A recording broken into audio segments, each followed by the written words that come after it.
in the country because they cannot invest in an environment that is unpredictable in terms of protection of their IPs. I think last but not least in terms of the effects, and it was spoken to in the earlier panel, is the effects of IP intrusion in security. And sometimes what we miss in this is that the proceeds that come from IP infringement, which I call illicit trade, are not plowed back into development and growth in that sector. They actually are used to fund crime and criminal activities. And I'll give you a case in point because it was in the public domain. One of the key illicit LPG refillers, one of the most notorious, I must say that, and we had brought it to the attention of the authorities as a private sector association, industry association, was actually the gang leader of the bombing that took place in the Garissa University. The person or the young man had actually been involved in illicit filling of LPG cylinders for a long time, for a number of years, ever since he was a student. And what became of that is that the proceeds from that were actually used to fund a terror attack right within the country. So sometimes we underestimate the extent of the security impact that IP infringement or illicit trade has on our security. And it's important for us to always put that into perspective, that money actually goes back to fund crime and criminal activities in the very country where these activities are going on. Just to wrap up, it's not all dull and dreary, and we know that while there are enablers of IP infringement, which of course include the very and it was spoken to early in the morning, and I'm sure you've had this discussion since yesterday, the enablers of these are non-punitive penalties and sanctions. And what I like to say about our magical country is that we have beautiful, robust laws. I do not think there are any laws in the African continent, if I may say so, and beyond, that are as robust as ours. What lacks, obviously, is the enforcement and the willingness to enforce these laws to ensure that they are a deterrent for would-be IP infringers.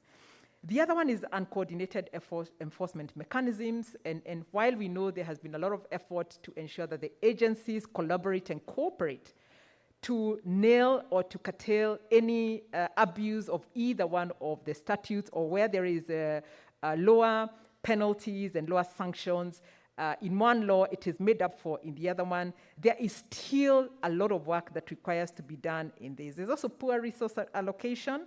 There's low rate of technological adoption, as we heard earlier. There's also very critical inadequate consumer awareness. I beg to differ with one of the panelists who said that the reason why illicit trade thrives is that there's a market. I don't believe that. There cannot be a market for people or for patients who are seeking to get well from genuine medication. There cannot be a market for blood pressure medication or diabetes medication that actually doesn't help them. And I think it's not the market that is available. There's ignorance that is in a market where there is flooding of illicit goods.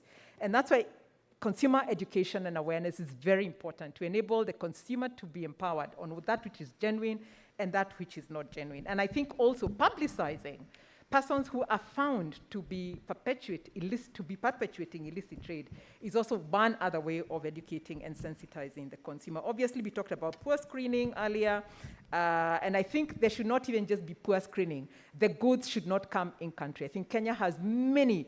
We have the PVOC, we have all manner of laws. We now have the rates to ensure that these products do not even leave the port of loading, to ensure that then we don't come to deal with a secondary issue which could have been avoided if primary, the goods did not even come into the country. Of course, corruption, and it's not just corruption by the persons who are outside the ambient of agencies. We have had bad experiences within the industry association where the corruption actually thrives within the institutions that are charged with making sure that there is no IP infringement. And this is why I like to encourage industry practitioners to please form strong industry associations, because in doing so, you're able to even appoint your own lawyers to hold brief in court, because we have found that sometimes The very agencies that are supposed to be protecting investors actually mislead or the courts, and on many occasions as well,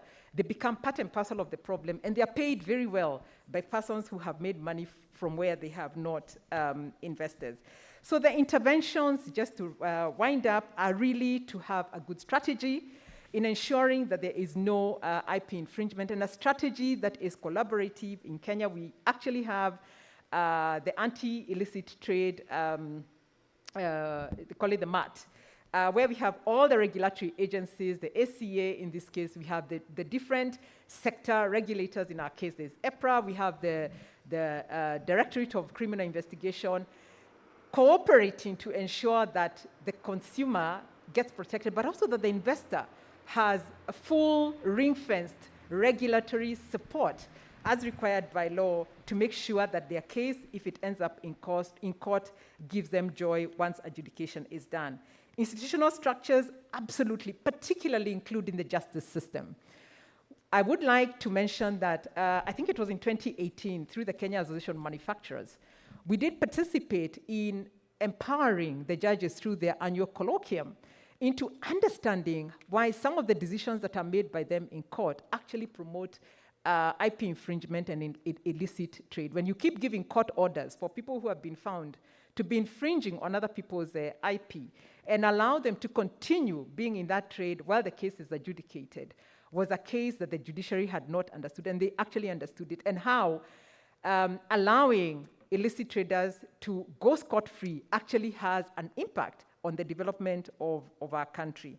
Mainstreaming policy is very important so that we link IP infringement to sustainable development. Otherwise, it doesn't make sense when you're talking about IP infringement and not linking it to sustainable development, or how it curtails sustainable development. Also making sure that in the policies that are then given life by law, there is a link between the two, so that you can protect the investor, and so that investors can actually come and put their money where they can predict that IP is respected, and that if you're found to be disrespecting it, then you have a case to answer, and answer painfully.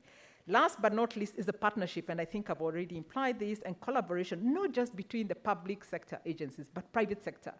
You must be the ones, we must be the ones to call the shots on how it is that we want to be supported by the agencies that are charged with ensuring that our IPs are protected, and that is particularly through industry associations.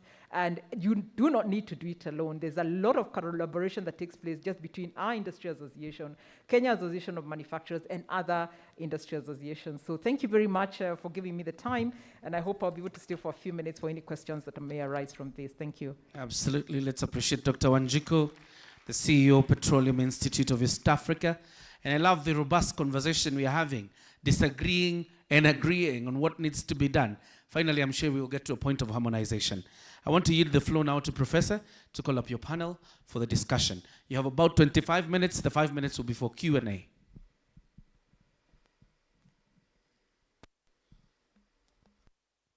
Okay, thank you very much, MC. I want to thank our presenters, Amos and Hema and Dr. Wanjiku, very powerfully articulating our situation. So we have a very short time. I would like to call upon our panel members. We'll start with Mr. Jose Aranha. I don't know whether he is supposed to be online. Are you there? Yes, I am. I'm here. Can you hear me? Okay, yes, we can hear you. Thank you very much. Oliver Konje from the State Department for Trade and ACA board member. Oliver, I know Oliver. Yes, please, take a seat. Thank you. Aida Galido, head of Afripi Project, EU IPO. Online? Online. Aida, oh, thank you. Thank you, Aida. Welcome. Gideon Kibet, head of legal services at PPB. Gideon? Here, okay. And next is Dr. Robert Karaja of Vilgro. Robert? I think Robert is not here. Dr. Wanjiku, I'm sure Wanjiku, you are here. Karibu. please come. Even if you just respond to one question. Next is Shalin Nafula, CEO, Center for Economic Empowerment and Development, that is CEED.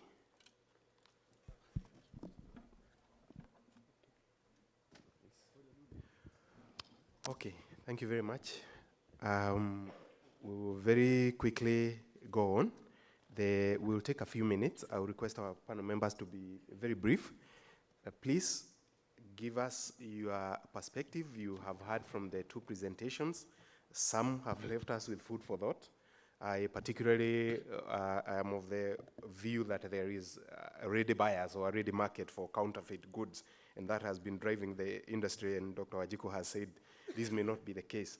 So I will welcome our panel members to give you a perspective on how the IP situation here in Kenya, in Africa generally, and in the world is impacting on sustainable development.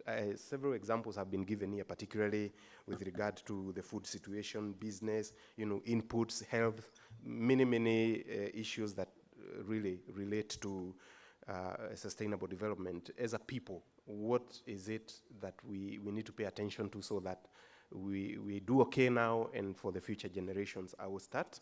The first moment I'll give to Jose Arana. Please take, if you can take 3 minutes or so, we'll be grateful. Thank you.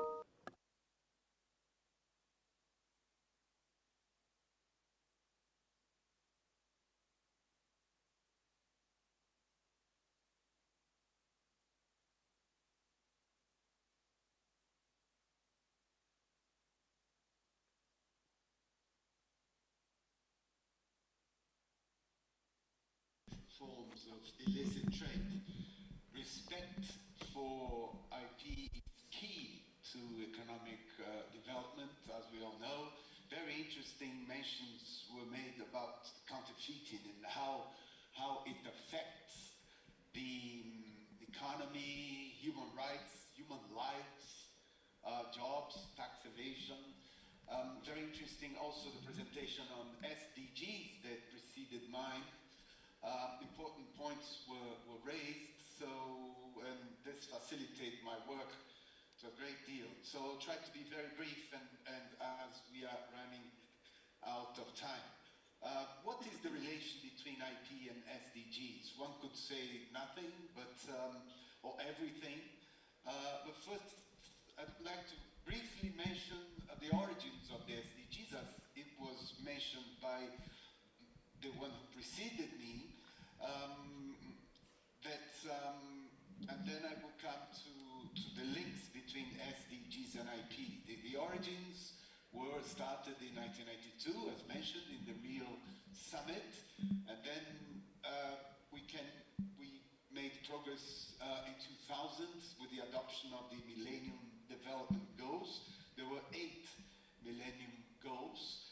And then in 2015, the SDGs were adopted with the objective of a new university called to action to end poverty, to protect the planet, to ensure that by 2030 everyone can enjoy peace and prosperity. These SDGs, they're not intended only to be restricted to the United Nations and its agencies and government organizations. So they are being adopted, they are being followed in a very strong way by the private sector, by the industry, communities, by the youth. They've been really behind, being very influential and important. So we have as it was mentioned, the 17 goals: no poverty, hunger, zero hunger, quality education, gender equality, clean water, sanitation. And what does IP have to do with all of this? So we have an SDG 9, which is industry, innovation, and infrastructure. It means patents also, it means intellectual property. That has a horizontal, a transversal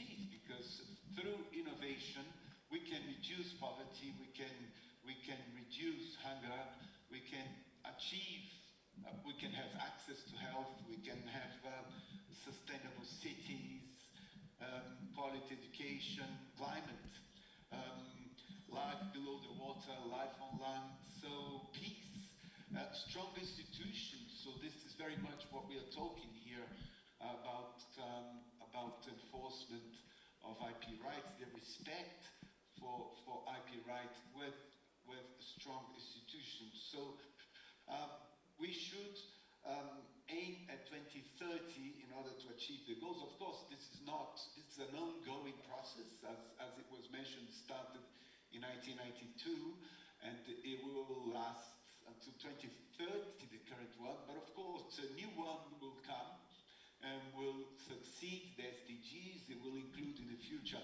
in addition to the goals that we have now, how artificial intelligence, for example, can be of help, can be of great assistance in order to achieve the goals. So intellectual property is in fact a key contributor to improvements in sustainability because of its unique characteristics. They include, like, for example, the lack of physical substance. It's an excellent basis for low-carbon business strategies. Another point is its role in supporting innovation, its contributions to the innovation system. The key to successful innovation is a sustainable circulation of funds, as it was circulation of funds, circulation of goods, the economy circle, human resources, technologies among the industry. And it's one of the most important aspects on how IP can contribute to achieve the SDGs. It's a high level of international acceptance and conformity. The IP system it's a system that is alive for more than 500 years. It's already backed by a series of regulations and treaties administered by WIPO. WIPO administers 26 treaties, treaties which harmonize protection and provide efficient ways to extend and enforce intellectual property.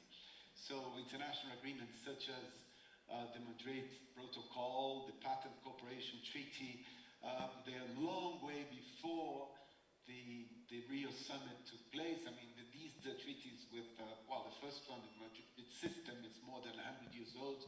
The PCT, the Patent Cooperation Treaty, is from 1970.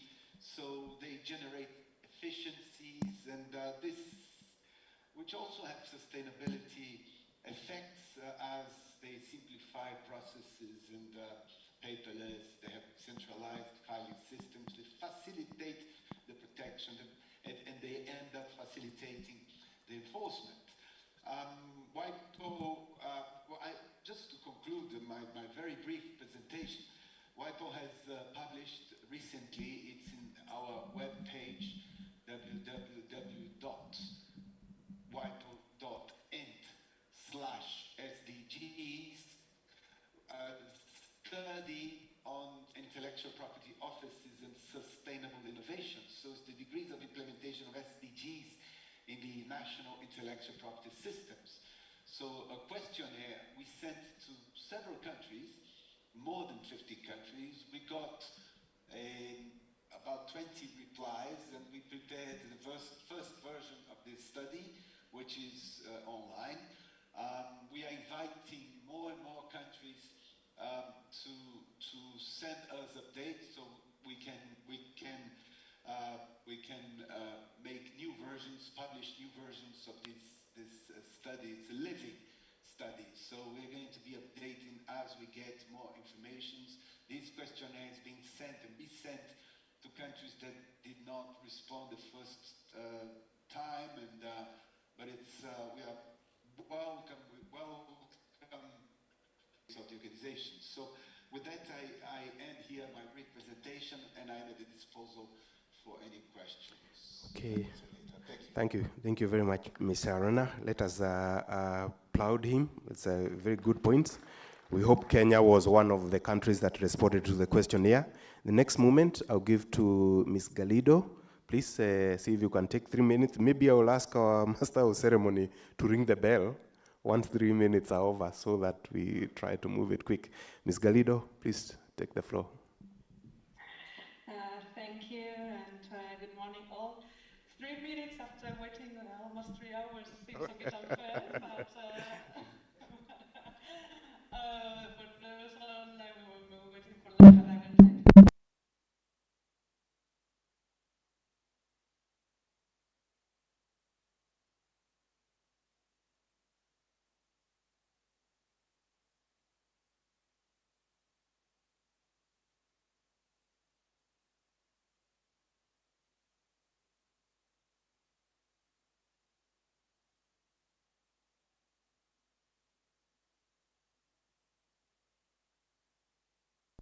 Of Africa. And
Africa. We have the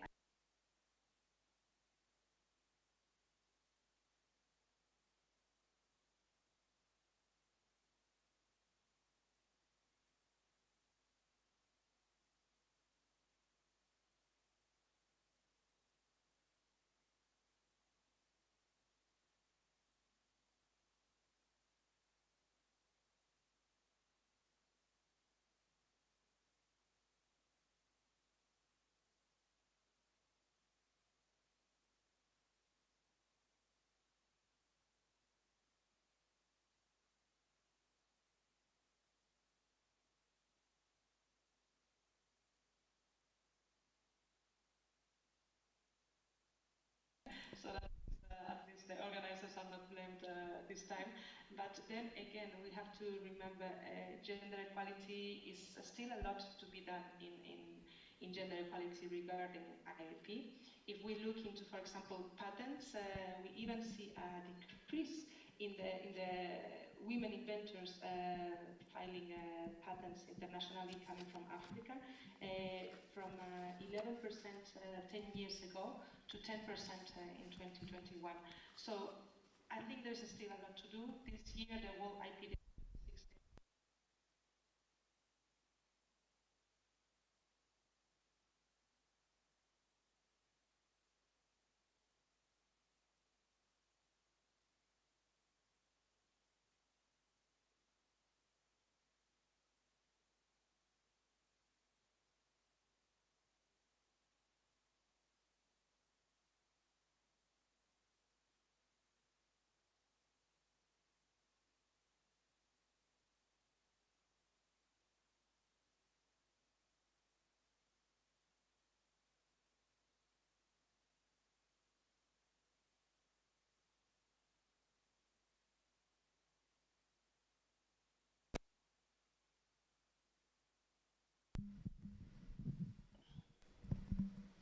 Okay, so thank you very much, Ms. Aida Galido. Apparently there is a lot, and I wish we had more time. Apologies that we are running out of time, but thank you for all the information you have given us about the AfriPi project and your engagements with Kenya and other countries in Africa.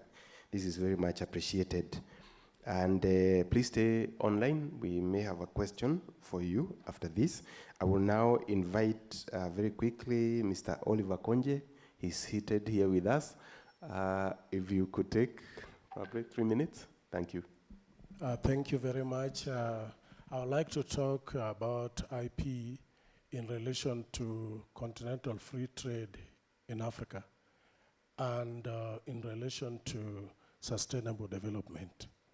In connection with that, we all agree that the global economy is increasingly being driven by knowledge, innovation, and technology. With IPR, protection plays a critical role in fast-tracking invention.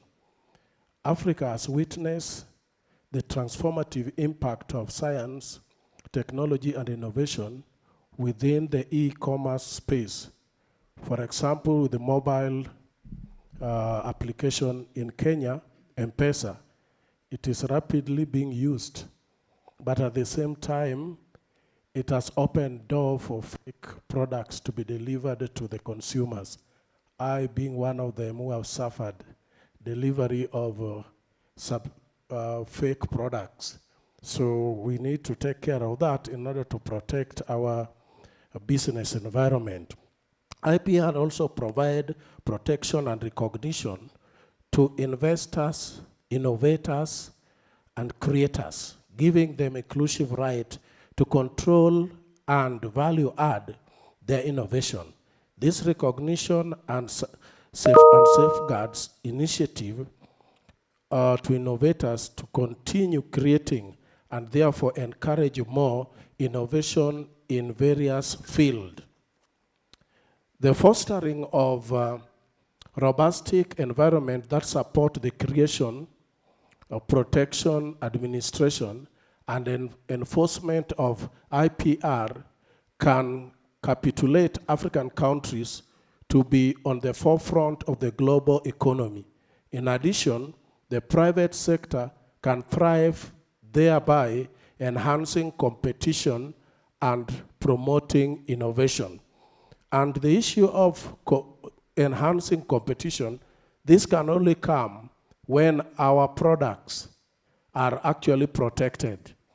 We have suffered in the past whereby we come up with very innovative ideas and they're taken away from us and some other people patent them.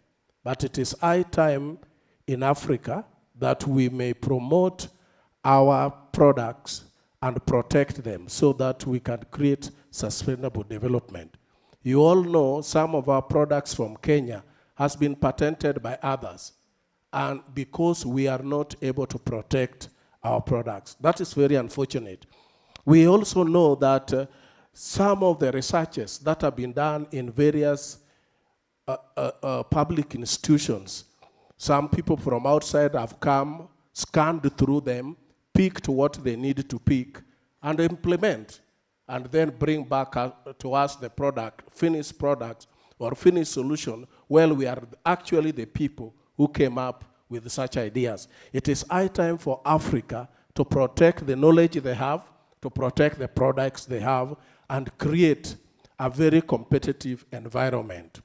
In Kenya, where we a collaborative team of pharmacists, engineering, and medical students develop ventilators and swab which could protect lifeline for COVID patient, which was developed to help us in terms of COVID period. It is something that we need to protect. Not only to protect, but we can actually manufacture it in a big way and influence our regional market, starting with EAC, COMESA, SADC, and the rest of Africa. Therefore, let us look at it in terms of actually protecting what we have for the sake of our people. In African Union, they have recognized the importance of IPR protection in promoting innovation and development on the continent. The Continental Strategy on Geographical Indication 2017 is one of the instruments developed by African Union to promote long-term rural development and food security. This is accomplished by recognizing geographical indication as a tool for enhancing value addition in our product, and Kenya has the potential to identify various geographical indications to protect some of our products like coffee, among others. Africa countries can also use geographical indication to promote and protect unique products that are associated with the specific regions or areas. This is not only adding value to the products that has also helped us to preserve local tradition and cultures. Therefore, by effective utilizing IPR, African countries and businesses can promote innovation, secure economic benefits, and improve their negotiating position in the global market. Leveraging on intellectual property right protection is a powerful way for Africa to create, sell, and secure income from their products and services, especially at a time when Africa Continental Free Trade Agreement is being implemented. I would like also to say that by registering and enforcing IPR, Africa businesses can gain competitive advantages in both domestic and international market, thereby attracting investment and generating income to actually create sustainable development. Intellectual property rights are also crucial to converting knowledge into commercial assets. With IPR protection, businesses and innovation that invest in innovation without fear or losing their investment when they endeavor to do research in various fields. Finally, I would like to say that Africa is still lagging behind in the number of patent rights, especially the ones that they need to fill and be protected, simply because of one, we lack awareness of the importance of our own creation and innovation. Two, there is the element of weak legal framework for intellectual property right. And we also have limited resources. Researchers have not been funded properly. Universities are lacking behind because of lack of the funds that they are supposed to receive in order to increase innovation. And finally, we have limited local level innovation. Thank you very much. Absolutely. Thank you very much. Oliver, please let's applaud him. He has raised some very important points and with great passion and conviction.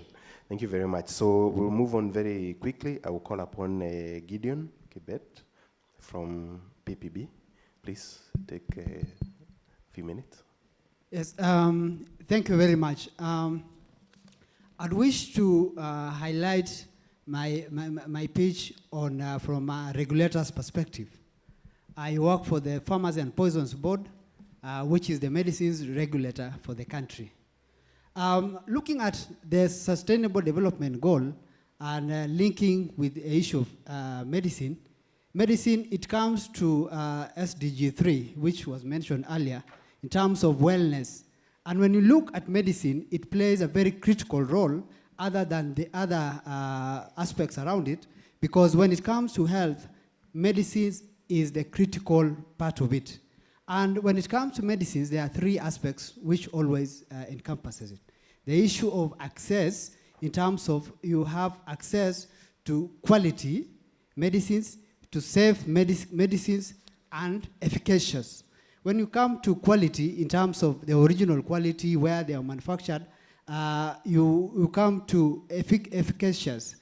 Efficacy is critical because medicines, you can always find any other medicine, but it lacks efficacy. That's why if you, maybe in the layman's language, if you have a headache and then you take a painkiller, essentially a paracetamol is supposed to have an active ingredient which, so to speak, what it calls, kills the pain, relieves the pain. And then sometimes you might take some paracetamol, but you still feel the pain, you still feel that headache. So it lacks, such a medicine lacks what is called efficacy, in terms of it lacks the active ingredient, which, when they are manufacturing medicines, they have, the starch component, the white thing, and then there is the active ingredient inside there. So what the key issue in this sustainable development is to look at those three components, whereby always is to ensure access to quality, safe, and efficacious medicine, so that wherever you are taking from, they are always safe, they are always from approved locations, and now has the critical component, which is efficacy. So when it comes to the issue of sustainable development and the aspect of medicine perspective, the fact that intellectual property, especially when it comes to medicines, also is very critical. And we saw from the COVID situation the other day, whereby to manufacture or to come up with a patent, because when you come to the medicine field, there IP plays a very critical role, because you will find a medicinal product is protected under a patent. And then you will also find there's a trademark aspect to it in terms of the name. All IP components comes into being when it comes to medicines, so that you understand the kind of effort which comes to medicines before it released to the market. And you hear they normally take between around 8 to 10 years. Of course, the COVID one was unique because of the unique circumstances, but it always takes quite a very long time. It's a painstaking process until a medicine is released to the market. So the biggest component when it comes to now from the regulator's perspective is that the Pharmacy Board always works with Anti-Counterfeit Authority in terms of enforcement, because the pharmacy board is the one which licenses and then regulates manufacturing and all those. But when it comes to enforcement, bit of it, it has to some level, and then anti-counterfeit authority comes into being. So the issue has always been in terms of the lack of sufficient legal environment.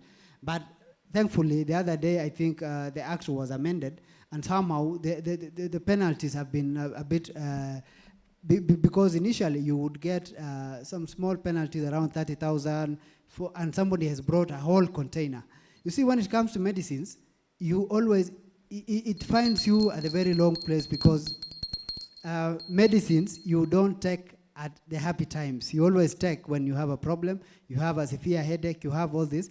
So you can imagine you are in a position you can't avoid, but now somebody is bringing a product which is not what you think. So it is one of the fields which is loved by counterfeiters as well, because it is not a luxury, it's something you take when you are seriously in pain. So I don't want thank you very much, and that would be my highlight. Thank you very much. Okay, thank you.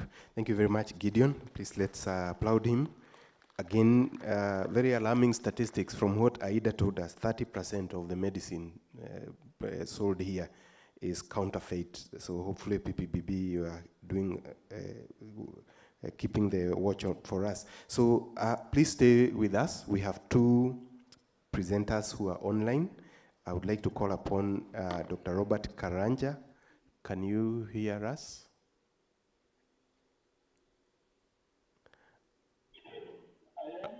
Okay. Okay. Okay. Okay, then, before you go, I know Dr. Wanjiku, I think she would like to move. Before she goes, I would like her to answer just one question. You raised the point of there being not a ready market for counterfeits. And yet, most of us, when we go to markets, we are even presented with the choices. This is the lower, more affordable one, but it is not original. And true, many people do take that option. I really would like to hear your clarity briefly on that before you leave. Thank you. Thank you. And I was yearning. I'm almost not waiting for you to finish that question, because I'm burning to answer it. And I uphold that there is no market for goods where IP infringement has taken place, and there is no market for illicit goods in magical Kenya. And I'll tell you why. There are enablers, yes, those who import illicit goods, and those who enable those illicit goods to get into the country, people we call the gatekeepers and their agencies. If we are going to advance the narrative that there is a market, are we saying that there is a market for harmful pharmaceuticals to be bought in Kenya? Are we saying there's a market for the 40% of counterfeit medicines to be bought in Kenya? It would be dangerous to actually advance such a narrative. What we must recognize is that the consumer does not have the technical expertise to establish a good that is counterfeit from another.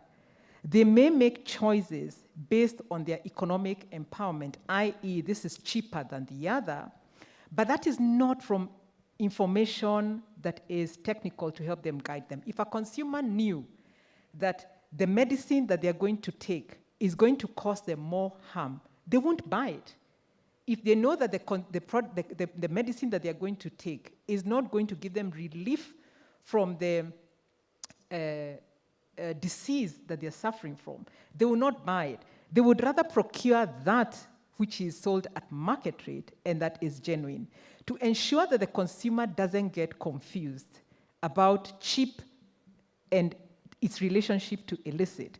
We must stop the illicit product from coming into the country, and particularly that which has to do with sustainable goal number 3 on good health and well-being. And in fact, if we do not do that, what we're going to do again is to promote inequality, which goes against another sustainable goal. Let me also say that perhaps we need to really start having conversations about African medicine as we knew it pre-colonialism. African medicine is available, because then you don't need to import it. It will actually be organically produced if there are remnants of it. And I know that there is recognition by the World Health Organization to mark the Africa Medicine Day on the 31st of August. That medicine is organic. It is not processed. I know we were colonized and we were made to believe that it was backward, it was not innovative, it was not whatever it was, but it's available, it is of high quality, and it is unprocessed. And that one we can trust. Let me leave it there. Okay, thank you very much, Wajiko. Certainly would love to continue with that debate, and I'm sure several other people in this room. Thank you very much. If you must leave, we can release you now, and then we will go on to our next interjector here, Shalin. Shalin, please take the floor. 3 minutes, if you can. Oh, okay. So I'll hold Shalin. Robert, please introduce yourself and take some minutes.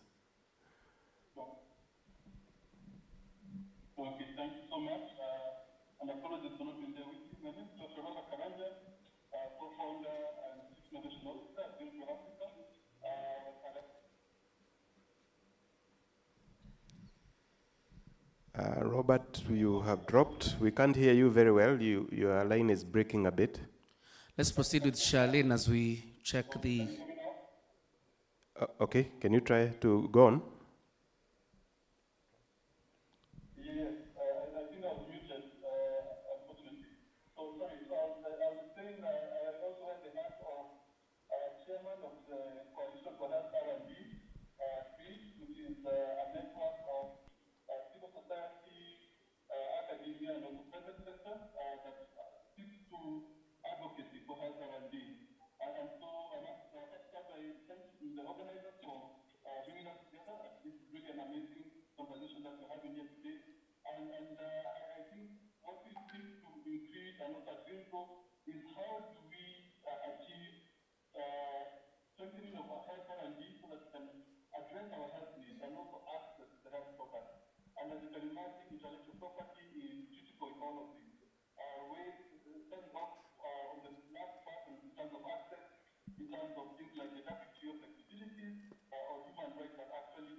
So we do need to understand how do you build up the infrastructure for a knowledge economy.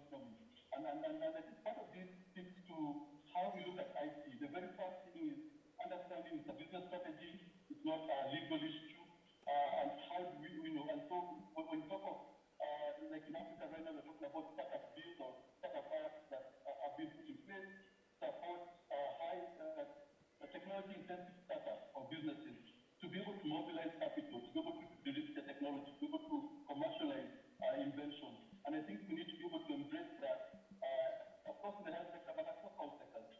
And the second part of it is also being able to ask ourselves, how do we support academia? How do we support startups? One of the things I believe we need to look at within the academia space is some funding for IT, because a lot of times we are fighting for patents, but that's the national patent office.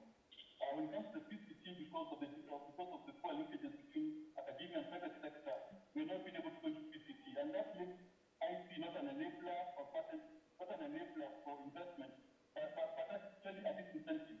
Because from an investor perspective, I need that future source to be to offer monopoly in a smart market. So when we talk about the people to trade area, for example, why can we have a PCT for the entire people to trade area so that being able to cover me across the Pan-African market, and so on and so forth. The reports are there, our assets are there, but as you know, it's still a bit fragmented. Some of the bigger markets, South Africa, Nigeria, not members yet. So these are some of the things that we need to be able to speak to. And then the second part of it again is building out that, looking at it from a value chain perspective, value chain thinking that helps us to understand what are the needs for venture capitalists, what are the needs for the industrialists, how do we link this all back to our knowledge base, so that this one third perspective, we put one third of all the applications that we're doing in the continent on health and try to translate to home-grown solutions, be for diagnostics, be for drugs and for vaccines. Thank you so much. Okay, thank you very much, Dr. Karanja. I am sure we have had very important points, particularly for institutions that are on the side generating IPs. Very, very helpful. Thank you very much. Please stay with us. We have one Charlene now, and then one more, and we'll be done. Charlene.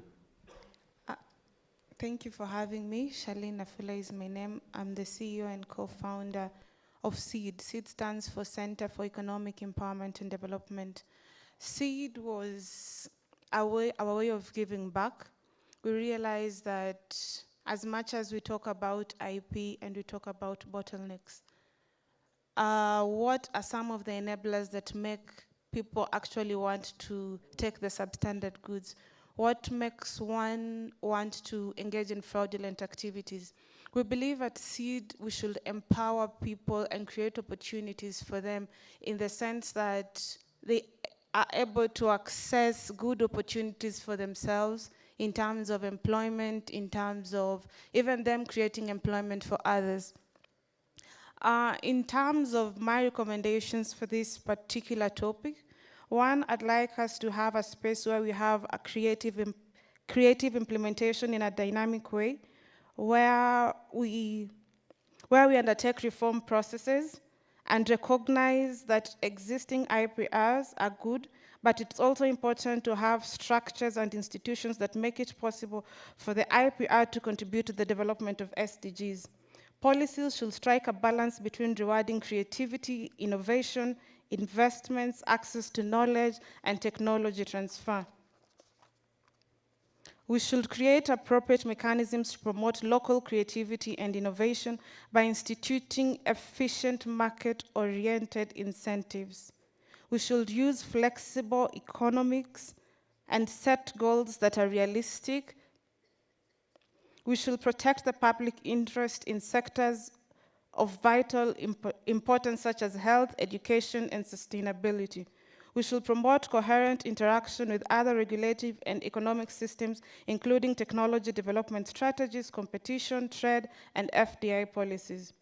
We should also be keen on modernization of IP-related regulatory regimes and institutions. These days, we can register our businesses on e-citizens. I'm looking at a future where we can register our patents and copyrights on an online platform as opposed to the long and tedious process in the government offices. I'm also looking at a place where we can have barcodes for individual products generated by individual companies to protect themselves, where it is cheaper and more accessible for even the young and upcoming entrepreneurs to have their products patented. Because at the end of the day, we also ask ourselves this question: have we created so many bottlenecks that someone would rather create a fake Oreo biscuit that is as good as the original Oreo because that is the only way he or she can get access to market? And then I'd also be keen on we as young manufacturers, creatives, coming up with our own ways and our own incentives to make sure that our products and services, when they go to the market, they can be differentiated from the counterfeit. Last but not least, the symposium has been great, but I believe after the symposium, counterfeit and intellectual property is something that affects people, to each and every individual out there, to make them understand better intellectual property, to understand better the hazards of counterfeit goods, and how can we even empower those enablers of, leave alone the big boys, let's talk about the young people who might think it's cheaper and easier to import, let's say, a fake Louis Vuitton because it will sell faster in the African market. How can we empower these young people to come up with their own creative brands? And how can we empower them to grow these brands gradually so that in a span of like 5 to 10, 20 years, they become big brands themselves? Thank you. Wow. Thank you very much, Charlene. Very sharp, fresh suggestions, good ideas, and certainly speaking for the young ones. Thank you very much, Charlene. We have one more speaker, Mr. Andrew Swift, online from the EU IP office. Andrew, if you can hear us, please, you can speak. Andrew, are you there? Andrew, it seems Andrew is not there. And in that case, then, I would like to hand it over to our last house. Thank you, Professor. Let's appreciate Professor for a wonderful job done. In about 10 minutes, we head over for lunch, and thank you very much for your concentration. Let's take a few questions. I know there's a gentleman who had come to me with a request for a question. I don't know whether he's still in the room. Where is he? Yeah, here he is.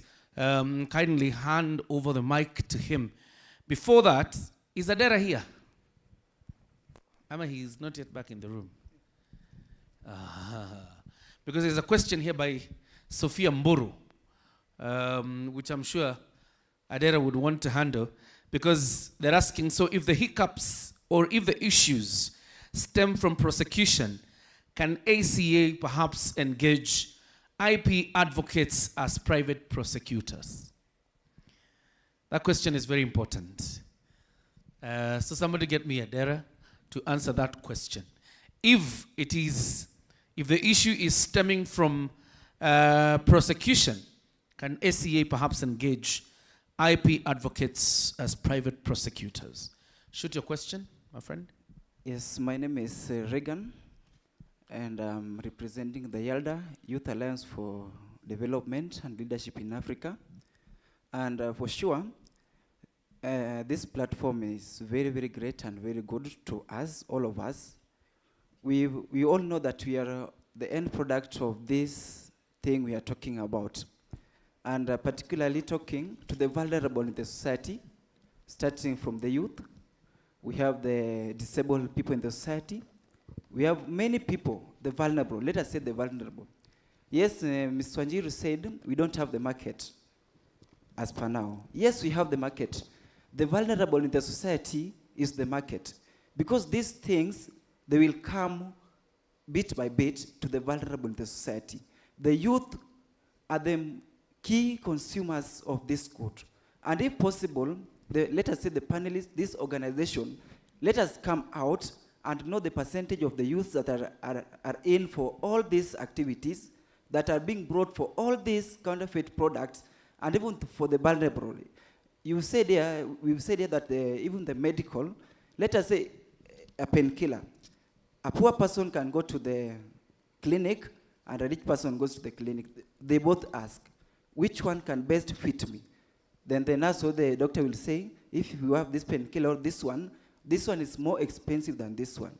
But the poor will go for the pain, the cheapest medicine, which will later alter the body and destroys him completely.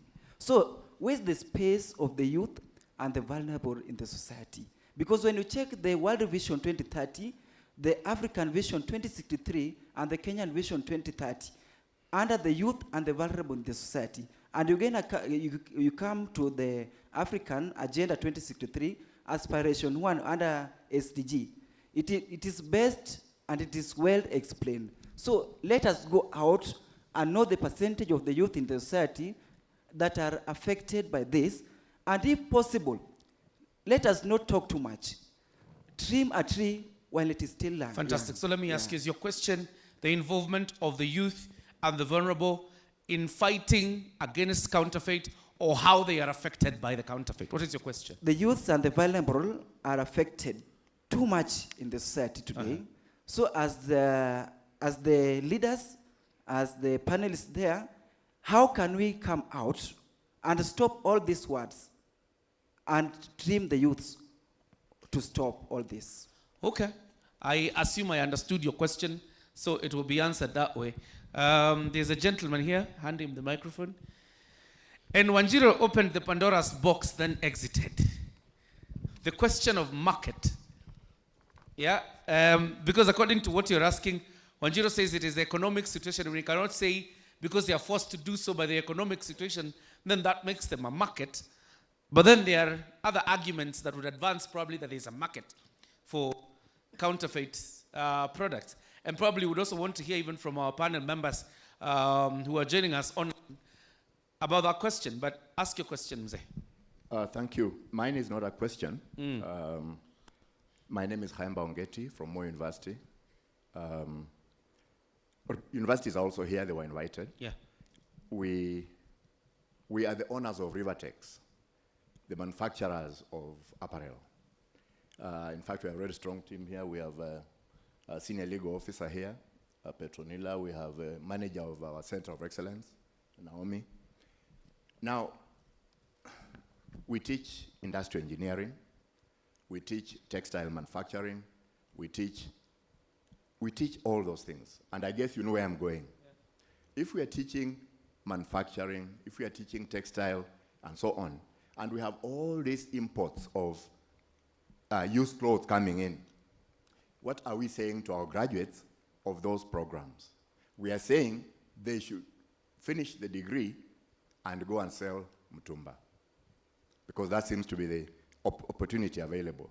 So I'm asking SEA, what can you do with the laws that you have, with the laws that you don't have but you can have, to reduce importation? Because we had very powerful presentations here about how importers pretend to be importing used clothes when in fact they are just bringing in counterfeits. What can you do to help us who are training young people, who are educating young people, to find a space for them? I want to say not all African countries are talking the way we are talking. Some African countries took action. I know that in 2019, the governor of the Central Bank of Nigeria got help from the government to do the following. There was a neighbor to Nigeria which was building a port to import used clothes and counterfeit goods into Nigeria. The government of Nigeria decided to stop all those imports with very severe punishments, including you exporting back your imports, including your license being withdrawn, including, so nobody stopped, people stopped importing. Today we are saying Nigeria is a rising giant. What can SEA do to protect our jobs, our graduates? Thank you. All right. And I believe there's a board member from SEA there and has noted those questions.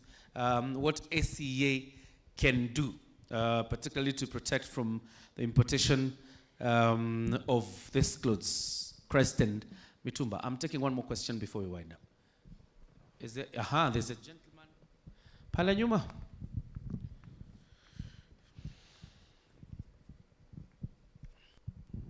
Good afternoon. Isaiah Ngodho is my name, and I would just like to make a comment, but also a question. There's been a lot of discussion on medicines, and I think it's important to differentiate between generic medicines and counterfeit medicines, in the sense that generic medicines have also helped a lot in reducing the cost of healthcare in Kenya. And I think I'll ask Gideon, because I know he's written an article on this, how does the Poisons Board differentiate between generic medicines and counterfeit medicines when it comes to enforcement? All right, the enforcement of generic and counterfeit medicine. Probably before we come to the panel that we have here, Jose Grasa Rana, if you can, we have a market for counterfeits or not? Well, I understand from one of the presentations that in Nigeria, around I don't know if I got it correctly, but around 70% of the pharmaceutical products are counterfeited. So this is really, this is really dangerous. This is really bad for the Nigerian population. Figures were shown by the World Health Organization that so many people die out of because they take counterfeited medicines. This is a big disaster. So it's important. It's very important that adequate and strong IP protection fights these cases, because this is outrageous. I mean, that's why one of the speakers said that proper IP protection is a human right. I mean, it protects lives, and when you counterfeit a pair of jeans or whatever, that's something. Yeah, I mean, the worst can happen is that it will lose its color. But when you're talking about pharmaceutical products, this is extremely dangerous. This is and should be really actions and measures and legal cases should be really taken against the ones who produce that. I don't know if I replied to the question, because I had a gap here in my computer. So Okay. I did not. All right. Completely. Let me throw it to Ida. You think there is a market for counterfeit products?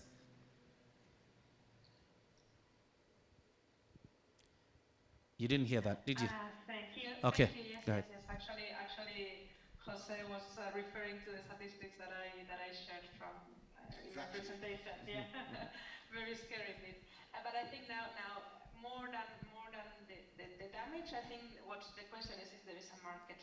I mean, I see that there are clients for these kind of products, which is unfortunate, because if I've been living in Africa for quite many years, but I'm not going to say this is only Africa, because in Europe we have the same problem. If you go, so let me just talk in Europe. If you go to Alicante, Spain, where the EU IPO headquarters are, the European Union Intellectual Property Office, for the whole European Union, you find counterfeited fashion like trainers sold on the street, and people are buying them. If you go to different countries in Africa, you see in the markets and people are buying.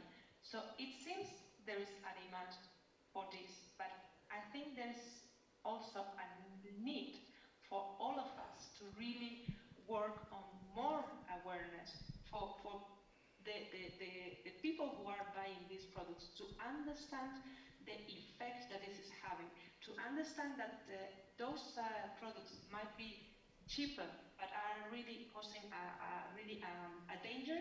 If we are talking about cosmetics, about toys for kids, if we are talking about medicines, food stuff, that this is a risk for their health. Okay. And that is why they will be thinking about this. But definitely, there is a lot of need of awareness for people to stop buying these products. All right, I wish Wanjiru was here to probably respond to the same. But before we deal with the board member for ACA and the lawyer, from the Pharmacy and Poisons Board, there's a question of the generic medicine, counterfeit, how do you deal with that? Thank you very much. So I would wish to just point out the difference between an ordinary medicine. I mean, whenever we go to any pharmacy, I think this normally happens every other day. You are told, unataka kununua original ama generic. When somebody says original, it's obviously the other one is, he has an issue. So the issue is medicines. For medicines, they're always protected under patent. That's what I said earlier. And the patent period normally runs for 15 years. So during the patent period, you're not allowed to generate any generics, so that once the patent period expires for a medicine, the data, because the data, when you are registering for medicines, you bring your dossier, that data to the regulator, is kept there. You say that you have done all these clinical trials and all those things. So after 15 years, when the patent period, because you are given some period so that you can recoup what you have invested in coming up with the product. So after that period, the data now should be available to the public so that anybody can generate. And there are processes to that. Before you develop that medicine, you're supposed to, there is a bioequivalence until the regulator is satisfied that the same component that is in the originator product, it should not be original product, it should be the originator product. The name should be originator. But when you go to these pharmacies, they say the original product. So the originator product should be equivalent to the generic version. The only difference is that when they say a generic, it is because the patent period expired, and now there's a generic version of it. The reason it's cheap, because the person doing the generic has not invested so much in it. You just do, I don't know, there's bioequivalence and everything else. So Okay. I think that's clarified. Thank you very much, Isaiah Ngodo, my classmate. All right. This was a classmate's issue. Interesting. To the board member, ACA, there are two questions. Number one was, how do we apply brakes on the clothes that are the volume of clothes being imported into the country, in the sense of Mutumba? I know that's a hot potato, but you can deal with it. And the second one, the doing less stock, we do less stocking and involve the youth and the vulnerable. Adera, you will take up that? Yeah. Okay, go ahead. I will request Adera to take that, then I can add something. Okay. Yes, thank you very much. Now, the first question on the imports that our youths are selling tumba. Now, that is a very loaded question. And it cannot only be addressed by SCA alone. For SCA, as you've heard, we are putting in place measures to ensure that counterfeit goods don't come into the country. But that does not address your question of local manufacturing. I think there are other interventions that the government is doing. If you look, if you were keen on the current finance bill, they have increased the common external tariff on Mutumba and others. So that could be other interventions to ensure that we don't become a dumping ground, to facilitate or to promote local manufacturing. Because if you are going to import everything, there's no way that you will have local industrialization, or local manufacturing going on. So I think at the macro level, which goes beyond SCA, at the macro level, the government is putting in place measures to ensure that there is local manufacturing. And as I've said, one of them is to increase the external tariff, the import duty on second-hand clothes. Of course, there was an impression by the gentleman here, and I think he was talking about At what point do we stop talking and involve the youth and the vulnerable? Yes.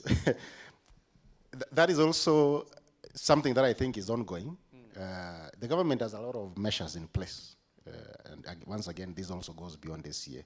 If you look at in procurement, the AGPO thing, the government is doing something to ensure that the youth have opportunity. Now, the only problem we are having is that, and I've interacted with some of them, is that they don't look or think beyond the box. They are given opportunity to supply, but they outsource the supply to China. We have a lot of our youth who have trademarks they have registered, but instead of thinking of doing manufacturing here, even branding of clothes, we have local manufacturers. They go to China to import that. So I think it is also a question of us at an individual level, when you have opportunity, which the government is giving to the youth, to think local. Let us not have opportunities and then we start thinking China. So I think it is two ways. The government is having those measures, but from the youth side, they need to think local. All right. To you, sir. Yeah, I would like to comment on something that has come from the professor. Yes, we are training our people to be manufacturer or producers of apparel and textile. But the fact is, do we have enough raw materials? The fact is, do we have the quantity required to meet the Kenyan market? Now, when the quantity is not enough, it means there is a deficit. And when there is a deficit, what do we do? Do we sit back and we say, until such a time when we have enough, then we can supply the market? Then the issue of pricing of our products. Go to any exhibition. I wish there was one here, maybe there is. And go to a booth where a Kenya is selling locally stitched clothes. Let me use that word. And look at the price. How many Kenyans are to buy those clothes? It is like they are clothes of a certain category of people. So if we are talking about helping young people, we must approach it in two ways. Apart from training, the universities should put a pressure upon the government to create a fund. And this fund should be given to graduates who are leaving the universities in order to start production. And this fund should not be with interest. It should be more of support for young people to start the production. Well enough, right now, production centers have been given money and will have various production centers in all counties. But do they have the machines? Do they have the raw materials or the inputs? Even the so-called, this is button. Are they able to make buttons alone for the clothes? So let us be realistic in the sense that we cannot stamp out second-hand clothes all of a sudden. It should be a gradual process. Yes. Fantastic. Wonderful submissions there made. And of course, the big question is how the county aggregation centers will come in handy in aiding what you're saying. Adera, why I brought you is because there was a question from the previous panel before we wind up. And it's Sophia Mboro, who is joining us virtually, who asked, so if the issues stem from prosecution, can ACA perhaps engage IP advocates as private prosecutors? Yes, thank you. I think the answer is no. ACA cannot engage, and it's all because of our constitutional architecture. If you look at Article 157, Sub-Article 6, the state powers of prosecution are vested in the Director of Public Prosecutions. And if you go to the other sub-article, the DPP can delegate. And also under the Criminal Procedure Code, he can also delegate to other people. So that is a power vested in the Director of Public Prosecutions. But there is an exception under Article 157, Sub-Article 12, where Parliament can make legislation to confer the state powers of prosecution on other bodies. And it has done that. If you look at the Public Health Act, the public health inspectors can do that. So there are only those two ways to go about it. Either the DPP gives it to you, either maybe because you are his employee and in that office, or he gazettes you as a special prosecutor, and you've seen him doing that, or Parliament does that. But for ACA, we cannot do that. As they say, you cannot give what you don't have. We don't have that power, so we cannot do that. Can you request for that power from the DPP? We can. We've been engaging, but again, it is a discussion. It is not something you can go to court to compel him to gazette you. It's a question of engaging him to do that. And he is in the process of doing that. There are guidelines. He has come up with guidelines on delegation of prosecutorial powers. And I think they will start implementing it soon. So when they do that, I hope most public officers, even private legal practitioners, might have that opportunity. All right. But it is his discretion. Okay. Thank you very much. Let's appreciate the panel once more and appreciate Professor for a wonderful job. I know, Professor, you have another submission this afternoon. What? We are okay? Fantastic. So we have giveaways for our guests as they step off the podium, and thank you very much. We are breaking for lunch. Where are those gifts? Let's appreciate each one of them very quickly as we step out for and do 35 minutes for lunch. 35 minutes is enough. You have, yes? Yes. Okay. No, we don't. Yeah.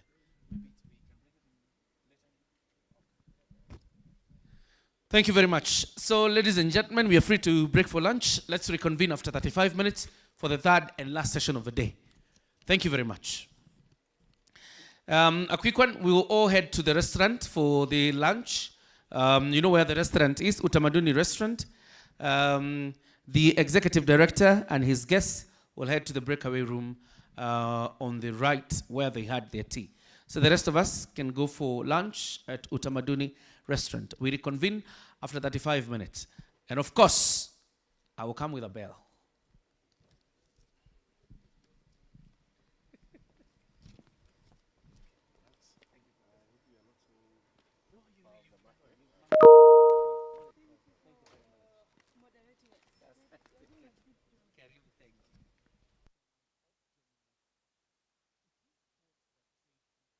Products is a victimless crime, but unscrupulous traders use common trademarks to sell their own products at the expense of the original manufacturers, impacting on the bottom line of genuine manufacturers and intellectual property owners.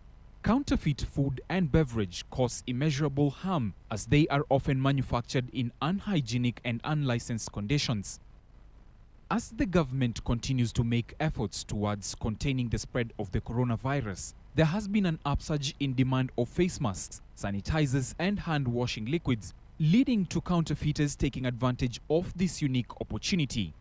ACA urges you to be vigilant as you purchase these essential life-saving products. Think twice when prices are too good to be real. Be keen on packaging and labeling. Look out for small differences from that of your preferred genuine product. For example, spelling, addresses, colors, and product instructions. Buy from licensed outlets. Forewarning from ACA. Avoid buying from unfamiliar online sites that may be conduits of counterfeited products, which have adverse effect on your health and safety. Let us join hands in fighting the war on counterfeiting for our health, safety, and prosperity. Hashtag Fagia Bandia Kenya.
The authority envisions a counterfeit-free Kenya to be achieved through her mission to prohibit counterfeiting through the promotion and enforcement of intellectual property rights. In an effort to deter the supply and curtail the demand of counterfeit products, authority endeavors to educate the consumer on critical issues of counterfeiting. ACA is mandated to enlighten and inform the public on all matters relating to counterfeiting, as well as devising and promoting training programs to combat counterfeiting. The Anti-Counterfeit Authority prides itself in promoting genuine and empowering the public and identifies stakeholders for informed decision-making coupled with surveillance, investigations, seizures, and prosecution of suspected counterfeiters. ACA values her stakeholders, who include government organizations, manufacturers, and intellectual property owners, traders, and consumers. Trade in counterfeit products is a major barrier to the growth of the Kenyan economy as it affects investments, job creations, and the business operating environment. This culminates to effects on the health sector, achievement of food security, growth of manufacturing, and housing, therefore achievement of the Big Four agenda. Let us join hands in fighting the war on counterfeiting for our health, safety, and prosperity. Hashtag Fagia Bandia Kenya.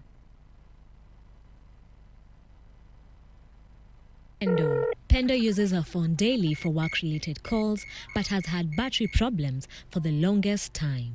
It's now unbearable. Due to the urgent need for a phone, she ends up buying from an unlicensed outlet. The phone malfunctioned and she decides to return the device where she was told that it's non-refundable. Think twice when prices are too good to be real. Be keen on packaging and labeling. Buy from licensed outlets. Forewarning from ACA. The Anti-Counterfeit Authority is based in Nairobi at the National Water Plaza, 3rd floor, Dunga Road, Industrial Area, with branch and satellite offices at Jomo Kenyatta International Airport, Namanga, Mombasa, Kisumu, Eldoret, Malaba, Busia, and Isebania. Visit our website at www.aca.go.ke for more information. If you suspect that you bought a counterfeit product or have any information about suspected counterfeiting activities, please call us on our hotline 020-228-0111 or call our toll-free line at 0800-21-237. Our mobile numbers are 0717-430-640 or 0733-951-375 and or email us at complaints@aca.go.ke. You can also reach out to ACA through Twitter at ACA Kenya and ACA Kenya on Facebook, and you will be assisted accordingly. It is thought that trade in counterfeit products is a victimless crime, but unscrupulous traders use common trademarks to sell their own products at the expense of the original manufacturers, impacting on the bottom line of genuine manufacturers and intellectual property owners. Counterfeit food and beverage cause immeasurable harm as they are often manufactured in unhygienic and unlicensed conditions. As the government continues to make efforts towards containing the spread of the coronavirus, there has been an upsurge in demand of face masks, sanitizers, and hand-washing liquids, leading to counterfeiters taking advantage of this unique opportunity. ACA urges you to be vigilant as you purchase these essential life-saving products. Think twice when prices are too good to be real. Be keen on packaging and labeling. Look out for small differences from that of your preferred genuine product. For example, spelling, addresses, colors, and product instructions. Buy from licensed outlets. Forewarning from ACA. Avoid buying from unfamiliar online sites that may be conduits of counterfeited products, which have adverse effect on your health and safety. Let us join hands in fighting the war on counterfeiting for our health, safety, and prosperity. #Fagia Bandia Kenya.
The authority envisions a counterfeit-free Kenya to be achieved through her mission to prohibit counterfeiting through the promotion and enforcement of intellectual property rights.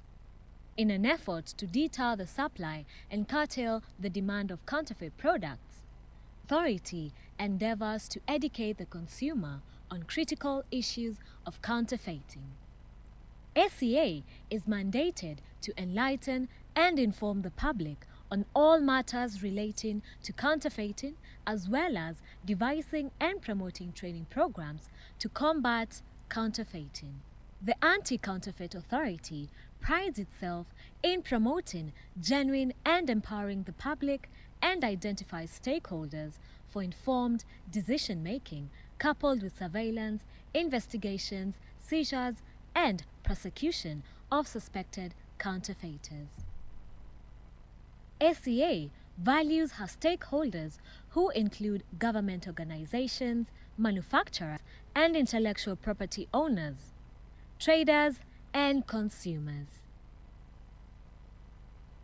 Trade in counterfeit products is a major barrier to the growth of the Kenyan economy as it affects investments, job creations, and the business operating environment. This culminates to effects on the health sector, achievement of food security, growth of manufacturing, and housing, therefore achievement of the Big Four agenda. Let us join hands in fighting the war on counterfeiting for our health, safety, and prosperity. Hashtag Fagia Bandia Kenya.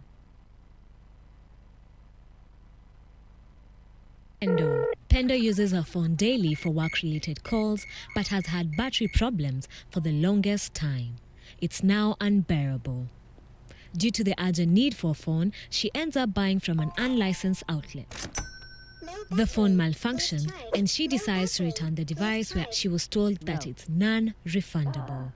Think twice when prices are too good to be real. Be keen on packaging and labeling. Buy from licensed outlets. Forewarning from ACA. The Anti-Counterfeit Authority is based in Nairobi at the National Water Plaza, 3rd floor, Dunga Road, Industrial Area, with branch and satellite offices at Jomo Kenyatta International Airport, Namanga, Mombasa, Kisumu, Eldoret, Malaba, Busia, and Isebania. Visit our website at www.aca.go.ke for more information.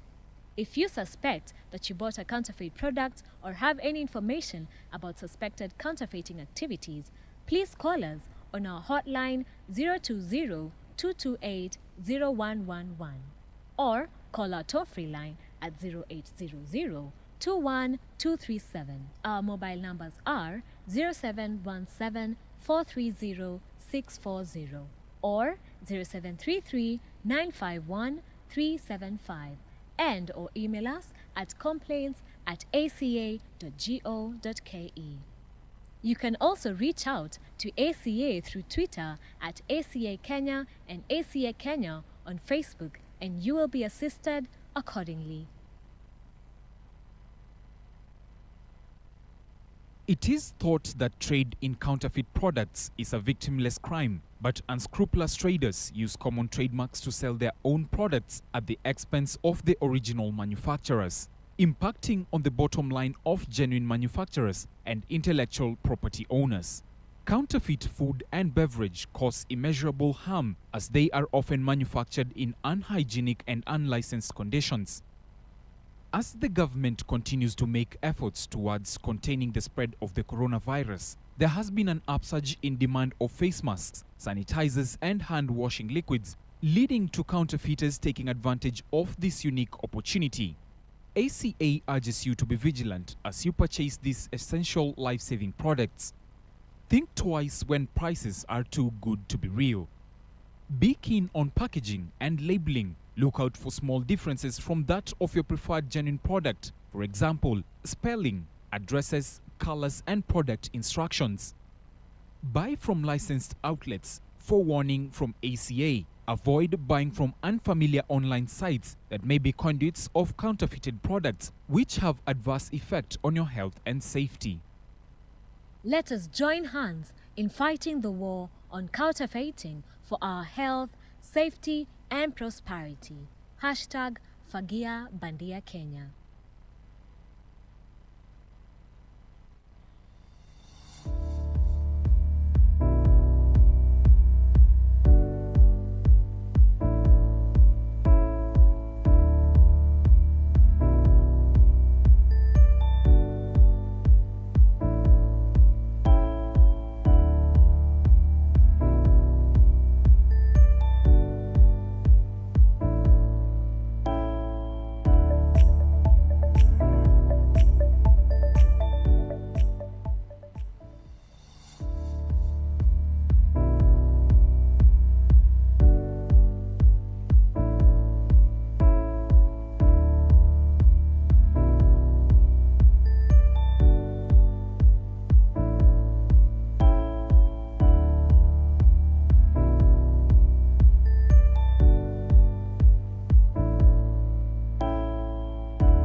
The authority envisions a counterfeit-free Kenya to be achieved through her mission to prohibit counterfeiting through the promotion and enforcement of intellectual property rights.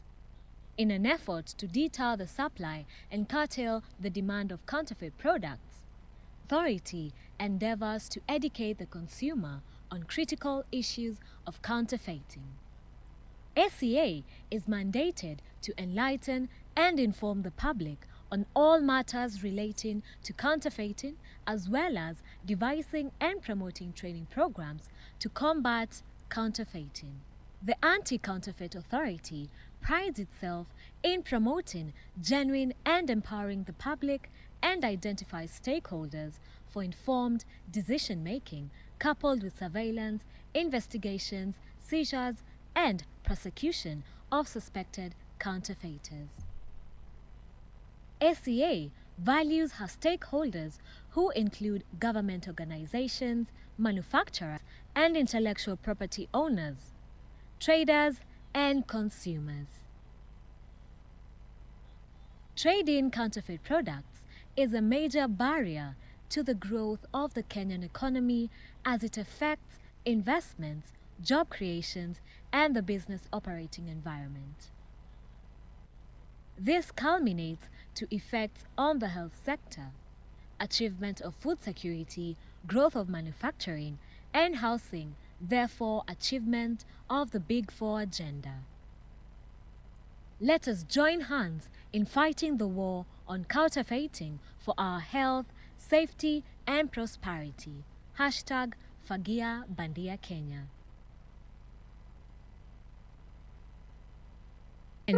Pendo uses her phone daily for work-related calls but has had battery problems for the longest time. It's now unbearable. Due to the urgent need for a phone, she ends up buying from an unlicensed outlet. The phone malfunctioned and she decides to return the device, where she was told that it's non-refundable. Think twice when prices are too good to be real. Be keen on packaging and labeling. Buy from licensed outlets. Forewarning from ACA. The Anti-Counterfeit Authority is based in Nairobi at the National Water Plaza, 3rd floor, Dunga Road, Industrial Area, with branch and satellite offices at Jomo Kenyatta International Airport, Namanga, Mombasa, Kisumu, Eldoret, Malaba, Busia, and Isebania. Visit our website at www.aca.go.ke for more information. If you suspect that you bought a counterfeit product or have any information about suspected counterfeiting activities, please call us on our hotline 020-228-0111 or call our toll-free line at 0800-21237. Our mobile numbers are 0717-430-640 or 0733-951-375. and or email us at complaints@aca.go.ke. You can also reach out to ACA through Twitter at ACA Kenya and ACA Kenya on Facebook, and you will be assisted accordingly. It is thought that trade in counterfeit products is a victimless crime, but unscrupulous traders use common trademarks to sell their own products at the expense of the original manufacturers, impacting on the bottom line of genuine manufacturers and intellectual property owners. Counterfeit food and beverage cause immeasurable harm as they are often manufactured in unhygienic and unlicensed conditions. As the government continues to make efforts towards containing the spread of the coronavirus, there has been an upsurge in demand of face masks, sanitizers, and hand-washing liquids, leading to counterfeiters taking advantage of this unique opportunity. ACA urges you to be vigilant as you purchase these essential life-saving products. Think twice when prices are too good to be real. Be keen on packaging and labeling. Look out for small differences from that of your preferred genuine product. For example, spelling, addresses, colors, and product instructions. Buy from licensed outlets. Forewarning from ACA. Avoid buying from unfamiliar online sites that may be conduits of counterfeited products, which have adverse effect on your health and safety. Let us join hands in fighting the war on counterfeiting for our health, safety, and prosperity. Hashtag Fagia Bandia Kenya.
The authority envisions a counterfeit-free Kenya to be achieved through her mission to prohibit counterfeiting through the promotion and enforcement of intellectual property rights.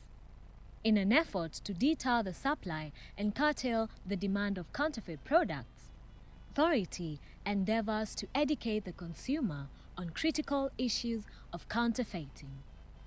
ACA is mandated to enlighten and inform the public on all matters relating to counterfeiting, as well as devising and promoting training programs to combat counterfeiting. The Anti-Counterfeit Authority prides itself in promoting genuine and empowering the public and identifies stakeholders for informed decision-making coupled with surveillance, investigations, seizures, and prosecution of suspected counterfeiters. ACA values her stakeholders, who include government organizations, manufacturers, and intellectual property owners, traders, and consumers. Trade in counterfeit products is a major barrier to the growth of the Kenyan economy as it affects investments, job creations, and the business operating environment. This culminates to effects on the health sector, achievement of food security, growth of manufacturing, and housing, therefore achievement of the Big Four agenda. Let us join hands in fighting the war on counterfeiting for our health, safety, and prosperity. Hashtag Fagia Bandia Kenya.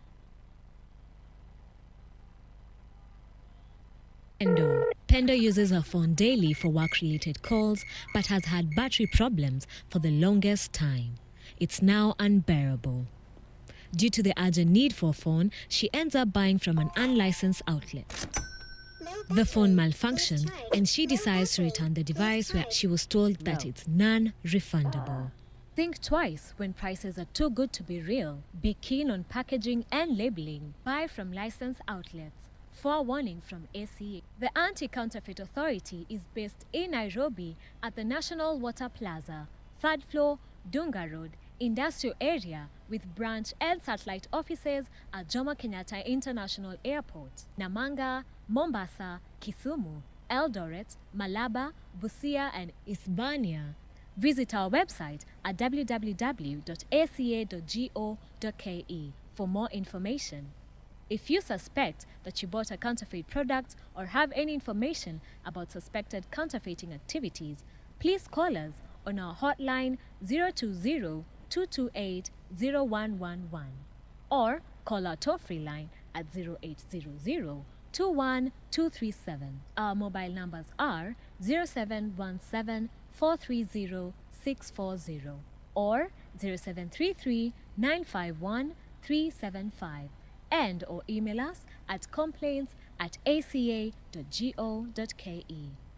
You can also reach out to ACA through Twitter at ACA Kenya and ACA Kenya on Facebook, and you will be assisted accordingly. It is thought that trade in counterfeit products is a victimless crime, but unscrupulous traders use common trademarks to sell their own products at the expense of the original manufacturers, impacting on the bottom line of genuine manufacturers and intellectual property owners. Counterfeit food and beverage cause immeasurable harm as they are often manufactured in unhygienic and unlicensed conditions. As the government continues to make efforts towards containing the spread of the coronavirus, there has been an upsurge in demand of face masks, sanitizers, and hand-washing liquids, leading to counterfeiters taking advantage of this unique opportunity. ACA urges you to be vigilant as you purchase these essential life-saving products. Think twice when prices are too good to be real. Be keen on packaging and labeling. Look out for small differences from that of your preferred genuine product. For example, spelling, addresses, colors, and product instructions. Buy from licensed outlets. Forewarning from ACA. Avoid buying from unfamiliar online sites that may be conduits of counterfeited products which have adverse effect on your health and safety. Let us join hands in fighting the war on counterfeiting for our health, safety, and prosperity. Hashtag Fagia Bandia Kenya. Ooh, mama, yeah.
The authority envisions a counterfeit-free Kenya to be achieved through her mission to prohibit counterfeiting through the promotion and enforcement of intellectual property rights. In an effort to deter the supply and curtail the demand of counterfeit products, authority endeavors to educate the consumer on critical issues of counterfeiting. ACA is mandated to enlighten and inform the public on all matters relating to counterfeiting, as well as devising and promoting training programs to combat counterfeiting. The Anti-Counterfeit Authority prides itself in promoting genuine and empowering the public and identifies stakeholders for informed decision-making coupled with surveillance, investigations, seizures, and prosecution of suspected counterfeiters. ACA values her stakeholders, who include government organizations, manufacturers, and intellectual property owners, traders, and consumers. Trade in counterfeit products is a major barrier to the growth of the Kenyan economy as it affects investments, job creations, and the business operating environment. This culminates to effects on the health sector, achievement of food security, growth of manufacturing, and housing, therefore achievement of the Big Four agenda. Let us join hands in fighting the war on counterfeiting for our health, safety, and prosperity. Hashtag Fagia Bandia Kenya. Pendo uses her phone daily for work-related calls but has had battery problems for the longest time. It's now unbearable.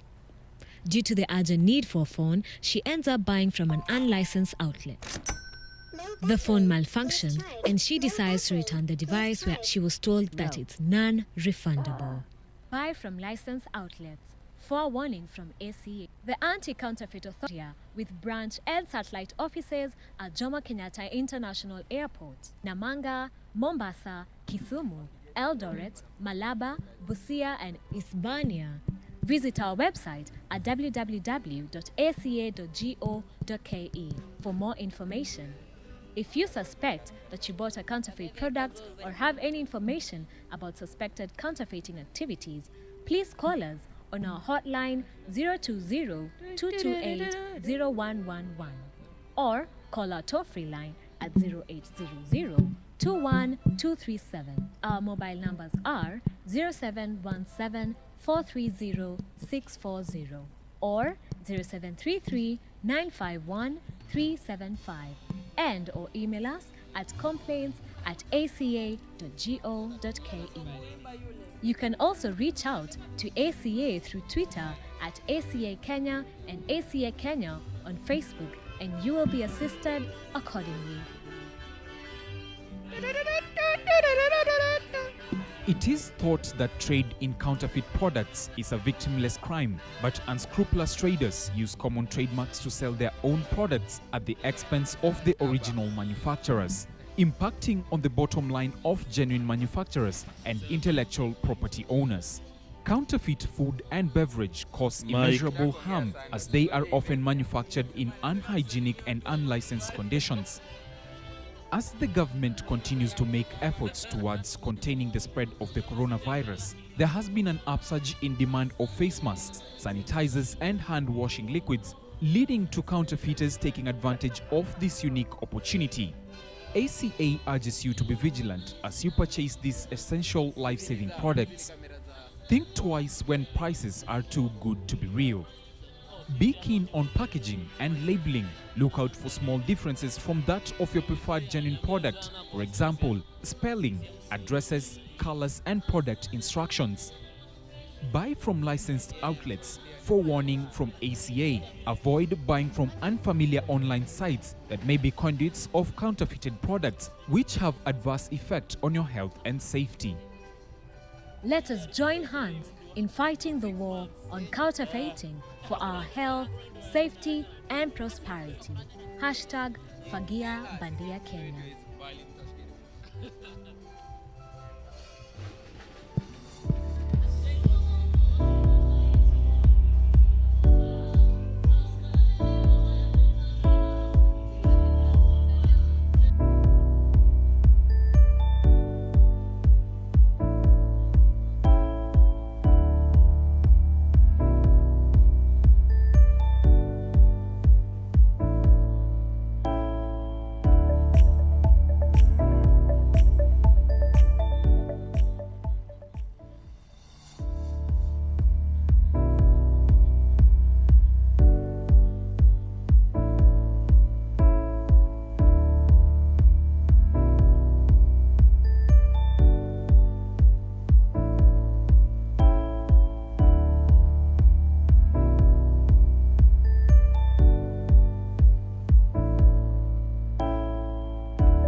The authority envisions a counterfeit-free Kenya to be achieved through her mission to prohibit counterfeiting through the promotion and enforcement of intellectual property rights.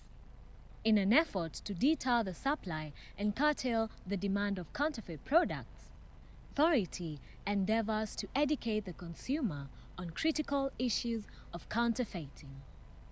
ACA is mandated to enlighten and inform the public on all matters relating to counterfeiting, as well as devising and promoting training programs to combat counterfeiting. The Anti-Counterfeit Authority prides itself in promoting genuine and empowering the public and identifies stakeholders for informed decision-making coupled with surveillance, investigations, seizures, and prosecution of suspected counterfeiters. ACA values her stakeholders, who include government organizations, manufacturers, and intellectual property owners, traders, and consumers. Trading counterfeit products is a major barrier to the growth of the Kenyan economy as it affects investments, job creations, and the business operating environment. This culminates to effects on the health sector, achievement of food security, growth of manufacturing, and housing, therefore achievement of the Big Four agenda. Let us join hands in fighting the war on counterfeiting for our health, safety, and prosperity. Hashtag Fagia Bandia Kenya.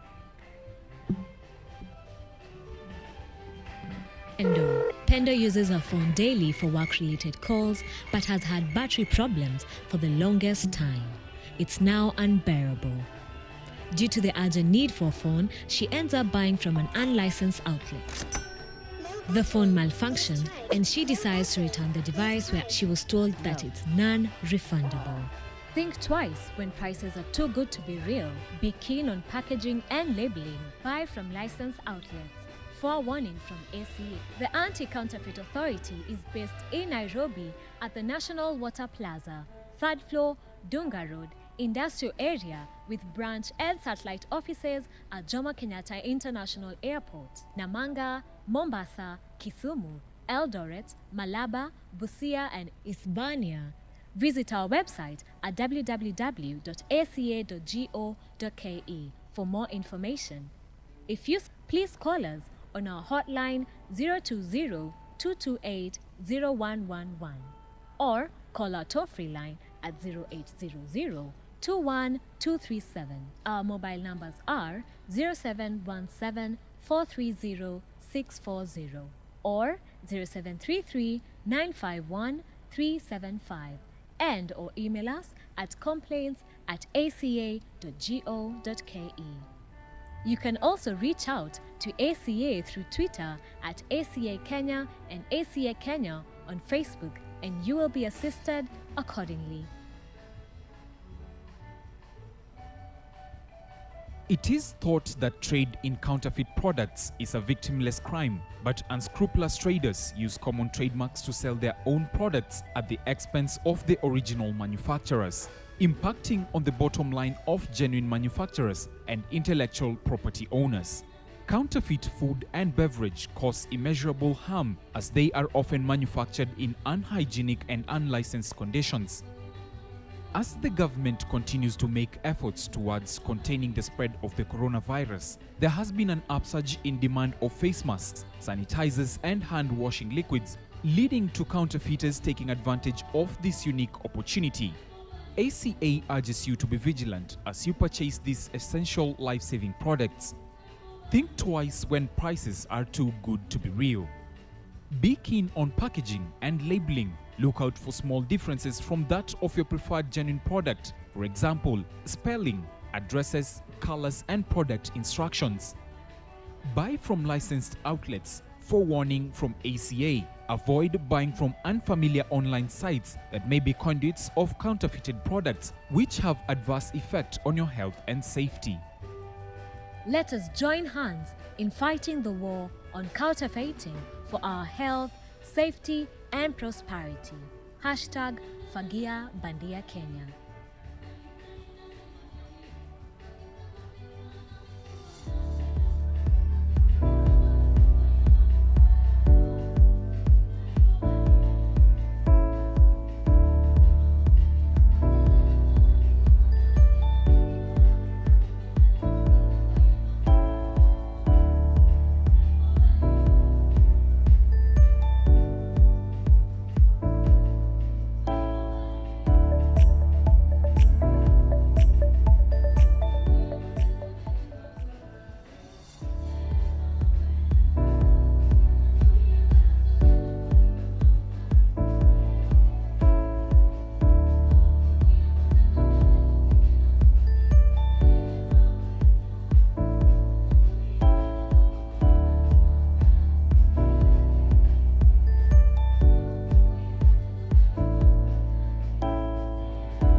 The authority envisions a counterfeit-free Kenya to be achieved through her mission to prohibit counterfeiting through the promotion and enforcement of intellectual property rights. In an effort to deter the supply and curtail the demand of counterfeit products, authority endeavors to educate the consumer on critical issues of counterfeiting. ACA is mandated to enlighten and inform the public on all matters relating to counterfeiting, as well as devising and promoting training programs to combat counterfeiting. The Anti-Counterfeit Authority prides itself in promoting genuine and empowering the public and identifies stakeholders for informed decision-making, coupled with surveillance, investigations, seizures, and prosecution of suspected counterfeiters. ACA values her stakeholders, who include government organizations, manufacturers, and intellectual property owners, traders, and consumers. Trade in counterfeit products is a major barrier to the growth of the Kenyan economy as it affects investments, job creations, and the business operating environment. This culminates to effects on the health sector, achievement of food security, growth of manufacturing, and housing, therefore achievement of the Big Four agenda. Let us join hands in fighting the war on counterfeiting for our health, safety, and prosperity. Hashtag Fagia Bandia Kenya. Pendo uses her phone daily for work-related calls but has had battery problems for the longest time. It's now unbearable. Due to the urgent need for a phone, she ends up buying from an unlicensed outlet. The phone malfunctioned and she decides to return the device, where she was told that it's non-refundable. Think twice when prices are too good to be real. Be keen on packaging and labeling. Buy from licensed outlets. Forewarning from ACA. The Anti-Counterfeit Authority is based in Nairobi at the National Water Plaza, 3rd floor, Dunga Road, Industrial Area, with branch and satellite offices at Jomo Kenyatta International Airport, Namanga, Mombasa, Kisumu, Eldoret, Malaba, Busia, and Isebania. Visit our website at www.aca.go.ke for more information. If you suspect that you bought a counterfeit product or have any information about suspected counterfeiting activities, please call us on our hotline 020-228-0111 or call our toll-free line at 0800 21237. Our mobile numbers are 0717 430 640 or 0733 951 375, and or email us at complaints@aca.go.ke. You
Thank you very much, Utawala Band. Thank you very much for a wonderful job. Those who are out there, kindly come in. We want to begin. We are late for our third and last session of the day. So if you're out there, kindly come back. We're running behind schedule. That means we must squeeze this program very fast so that we're able to finish in time and people are able to go back to their homes or to the places they are boarding before tomorrow's session. So if you're out there, kindly come in so that we begin the next session. I think I've already rang the bell severally, so should be enough call for you guys to come in. And thank you very much for turning up again for this third session.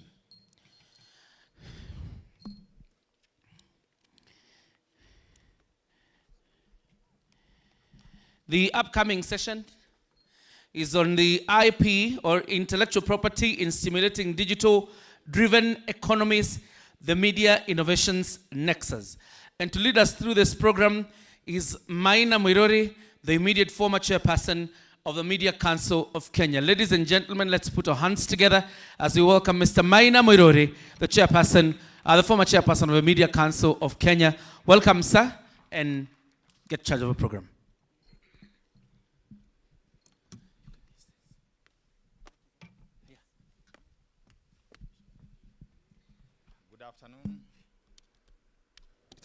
Good afternoon, everyone.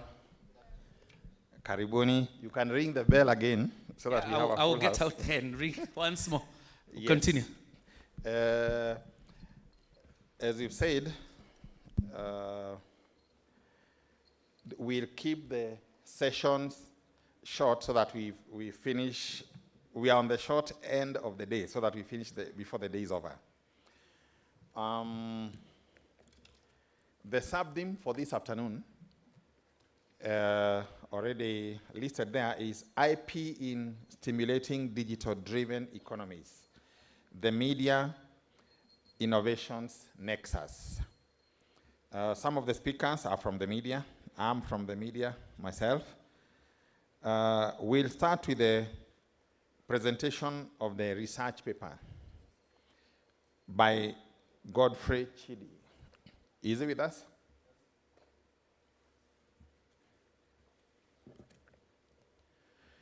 Welcome, Mr. Chidi, as he comes to the stage. He's from Nakupian Consultants Limited, and his paper is on infusing modern technologies to improve enforcement of intellectual property rights, a case study of photogrammetry and deep learning. Welcome, Bwana Chidi, again.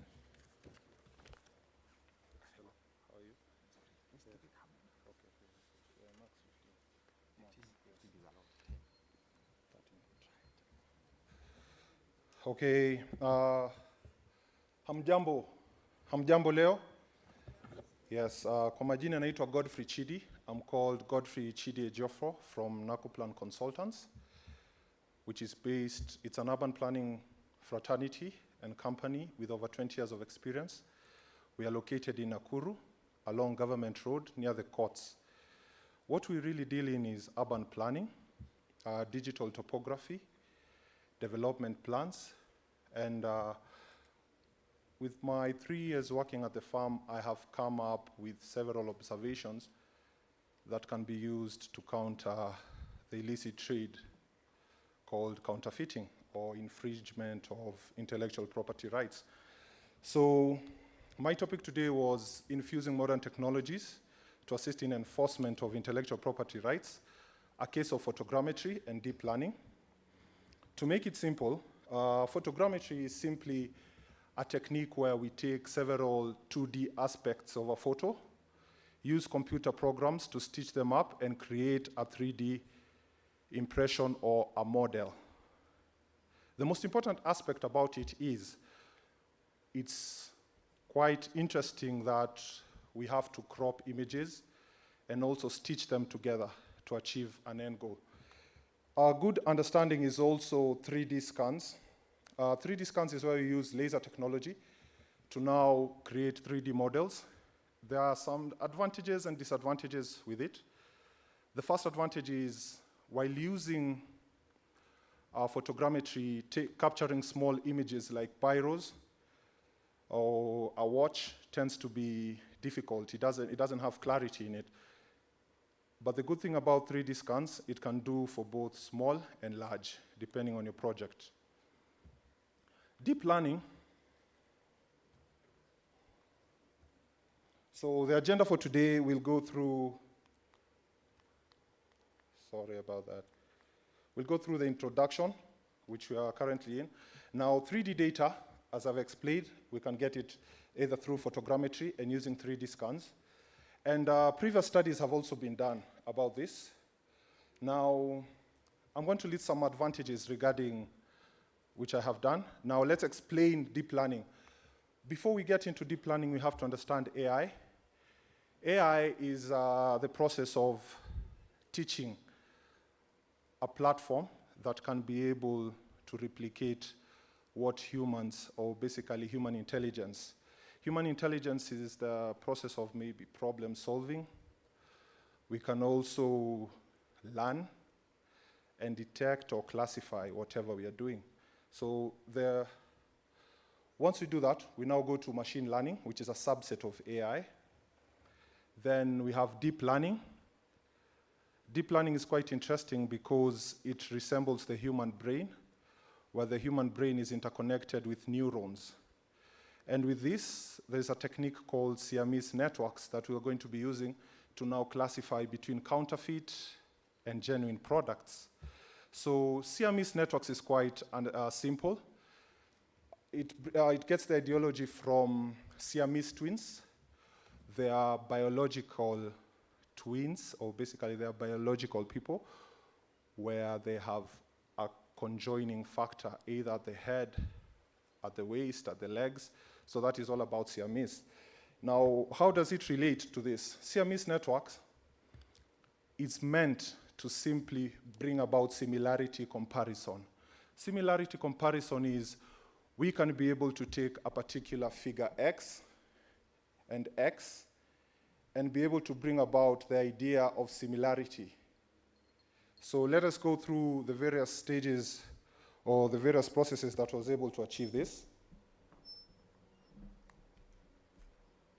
Now, the problem statement was, despite the presence of IP laws, counterfeiting keeps mutating and growing in scale and complexity. We have to agree that. How can we easily detect genuine and counterfeit? So the problem statement is that we aim to address the shortcomings in recordation, analysis, detection of counterfeit goods. The objectives are simple. How do we collect 3D data and the artificial intelligence techniques which can increase efficiency in detection of counterfeit products? Previous literature has been done by Han-Shu Luo in 2020 and another study by Li Zhang Li in 2019. They simply use convolution neural networks, which we'll get to understand what it's all about as we proceed through interactive diagrams that we'll have on our screen. I hope my fonts are not so small because I'm also squinting to see the screen. So the study, what they really came up, they used deep learning to identify or to counter anti-counterfeit in hologram images. Hologram images, if you've bought Kiwi of late and if you have a leather shoe, you'll see there is a shiny square seal over there. That's what we call a hologram based on his studies. And the other thing is, the other study was deep learning-based method for detecting counterfeit banknotes. So it has been used for detecting holograms and banknotes in previous studies. Now, the methodology was quantitative, where we relied on collection and analysis of numerical data.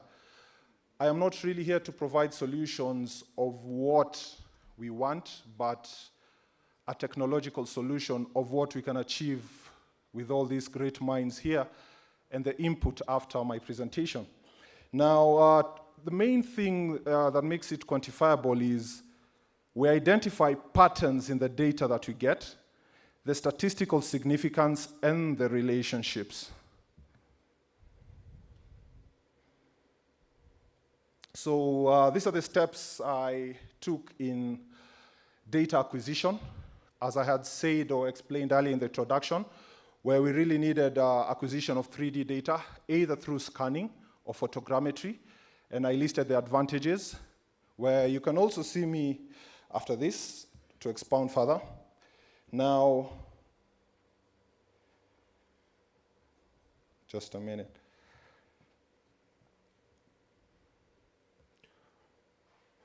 Now let's just proceed, yeah? So based on the data set that we had, the data collection, we collected rumble samples, and the main object that we're looking at was counterfeit cigarettes belonging to a local brand over here. I realized when I walked into a shop, I was able to buy the same cigarette, one at 5 shillings and one at 10 shillings, and I was like, oh, interesting. I can smoke for half the price? Interesting. I'm not encouraging smoking, neither do I, but it was part of my steps that I took to get random samples. Now, the stage that we got to know if this is counterfeit or not, we used the existing platform, which are QR codes and SMS codes, where we're able to now identify with positive feedback, we got to understand this is counterfeit, the other is not. And after that, we're able to now provide negative and positive samples. So positive samples were denoted with 1, and I'm sorry I made a mistake there, the dataset features. And negative samples are denoted as 0. And this is the normal scale that we use, yeah, based on the similarity score. If these are 2 objects, this is 1, this is 0. So if anything comes with a value below 0.5, it's classified as counterfeit. With a similarity score that's higher or closer to number 1, 0.97, or rather 97%, is classified as either genuine. I'm sorry about that. Now in 3D acquisition, we have also, I would like to see whoever who has an iPhone 13 Pro, or 14 Pro, or 12 Pro, just know you're sitting on a landmine, meaning you can make money from it in whatever way you can by creating LiDAR scanned images with whatever application that's available.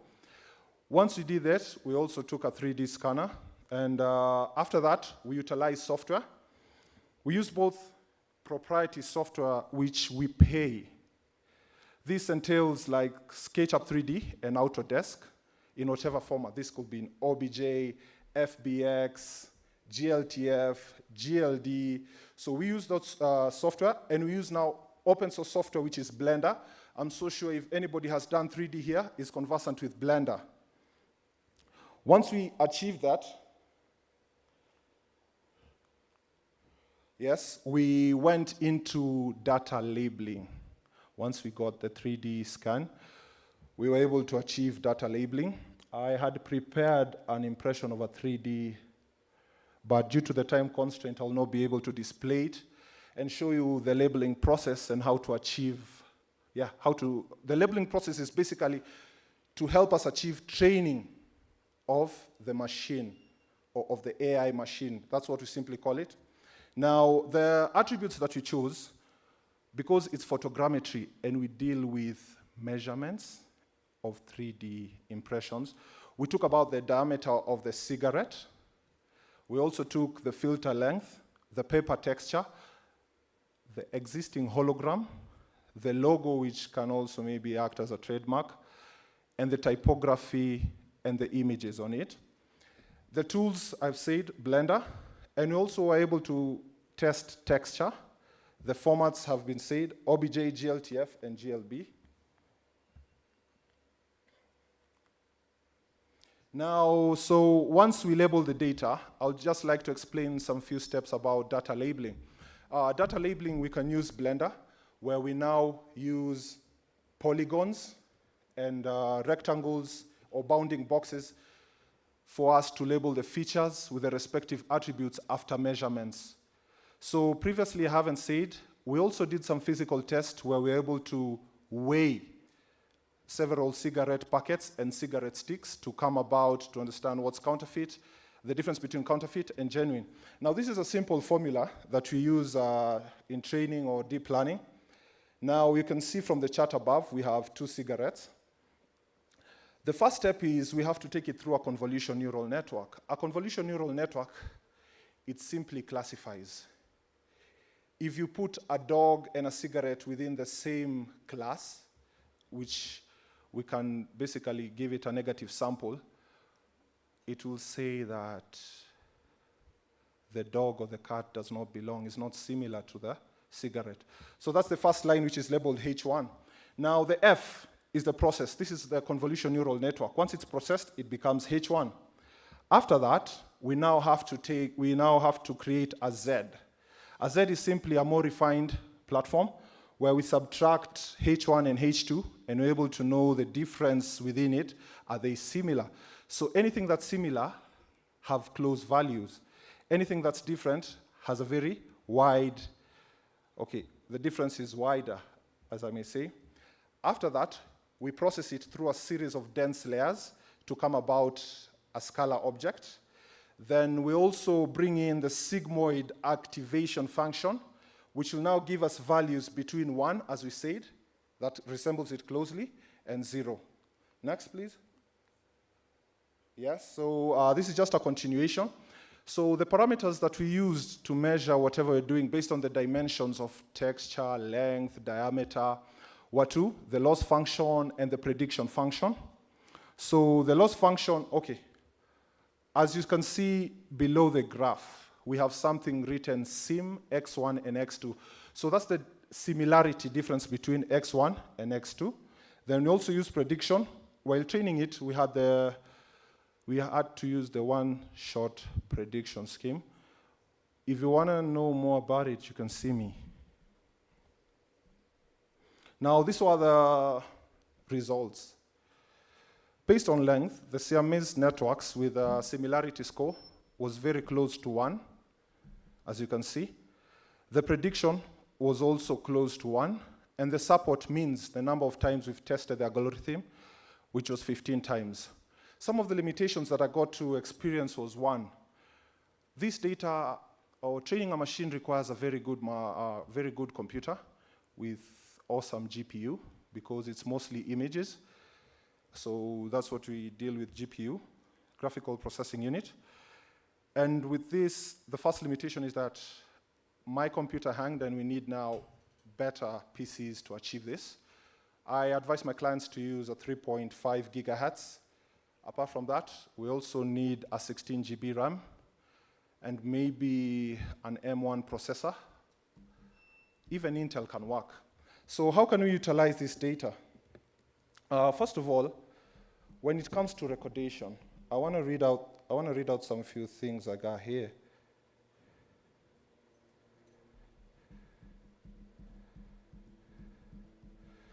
I would like to also, in the meantime, you can look at this is the company that I work in. It's called Nakuplan Consultants, and they have their slide down there. So the good thing that we're able to get is in recordation and registration, it can also be a requirement when it comes to filing of a recordation, where you have to provide 3D objects for you to file a recordation. And also registration at KIPI, I think it can also really help. It can also work as a tool to monitor counterfeits. Over there, since yesterday and today, I've had a lot of people saying, how can we curb online e-commerce stores that are dealing with counterfeiting? By simply creating a browser plugin, we can be able to detect counterfeit when the page loads or reloads. So you just click it up and it tells you. Another good feature is to increase consumer awareness of a brand.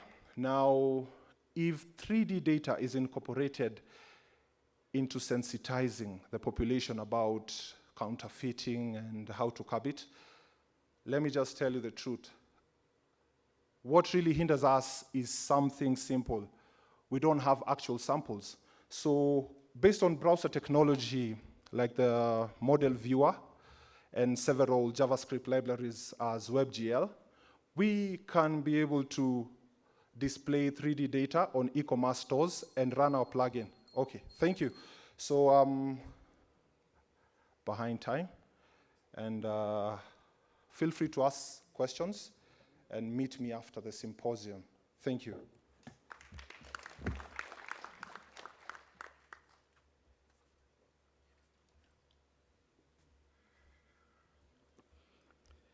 Thanks a lot, Godfrey Chidi.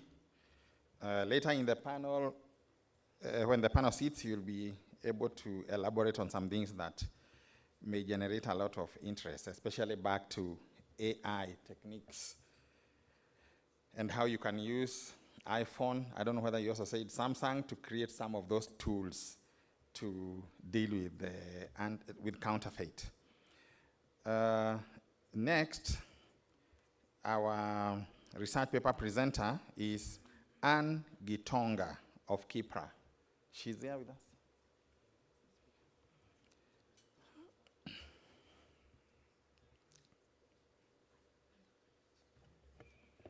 Drivers of innovation. Welcome.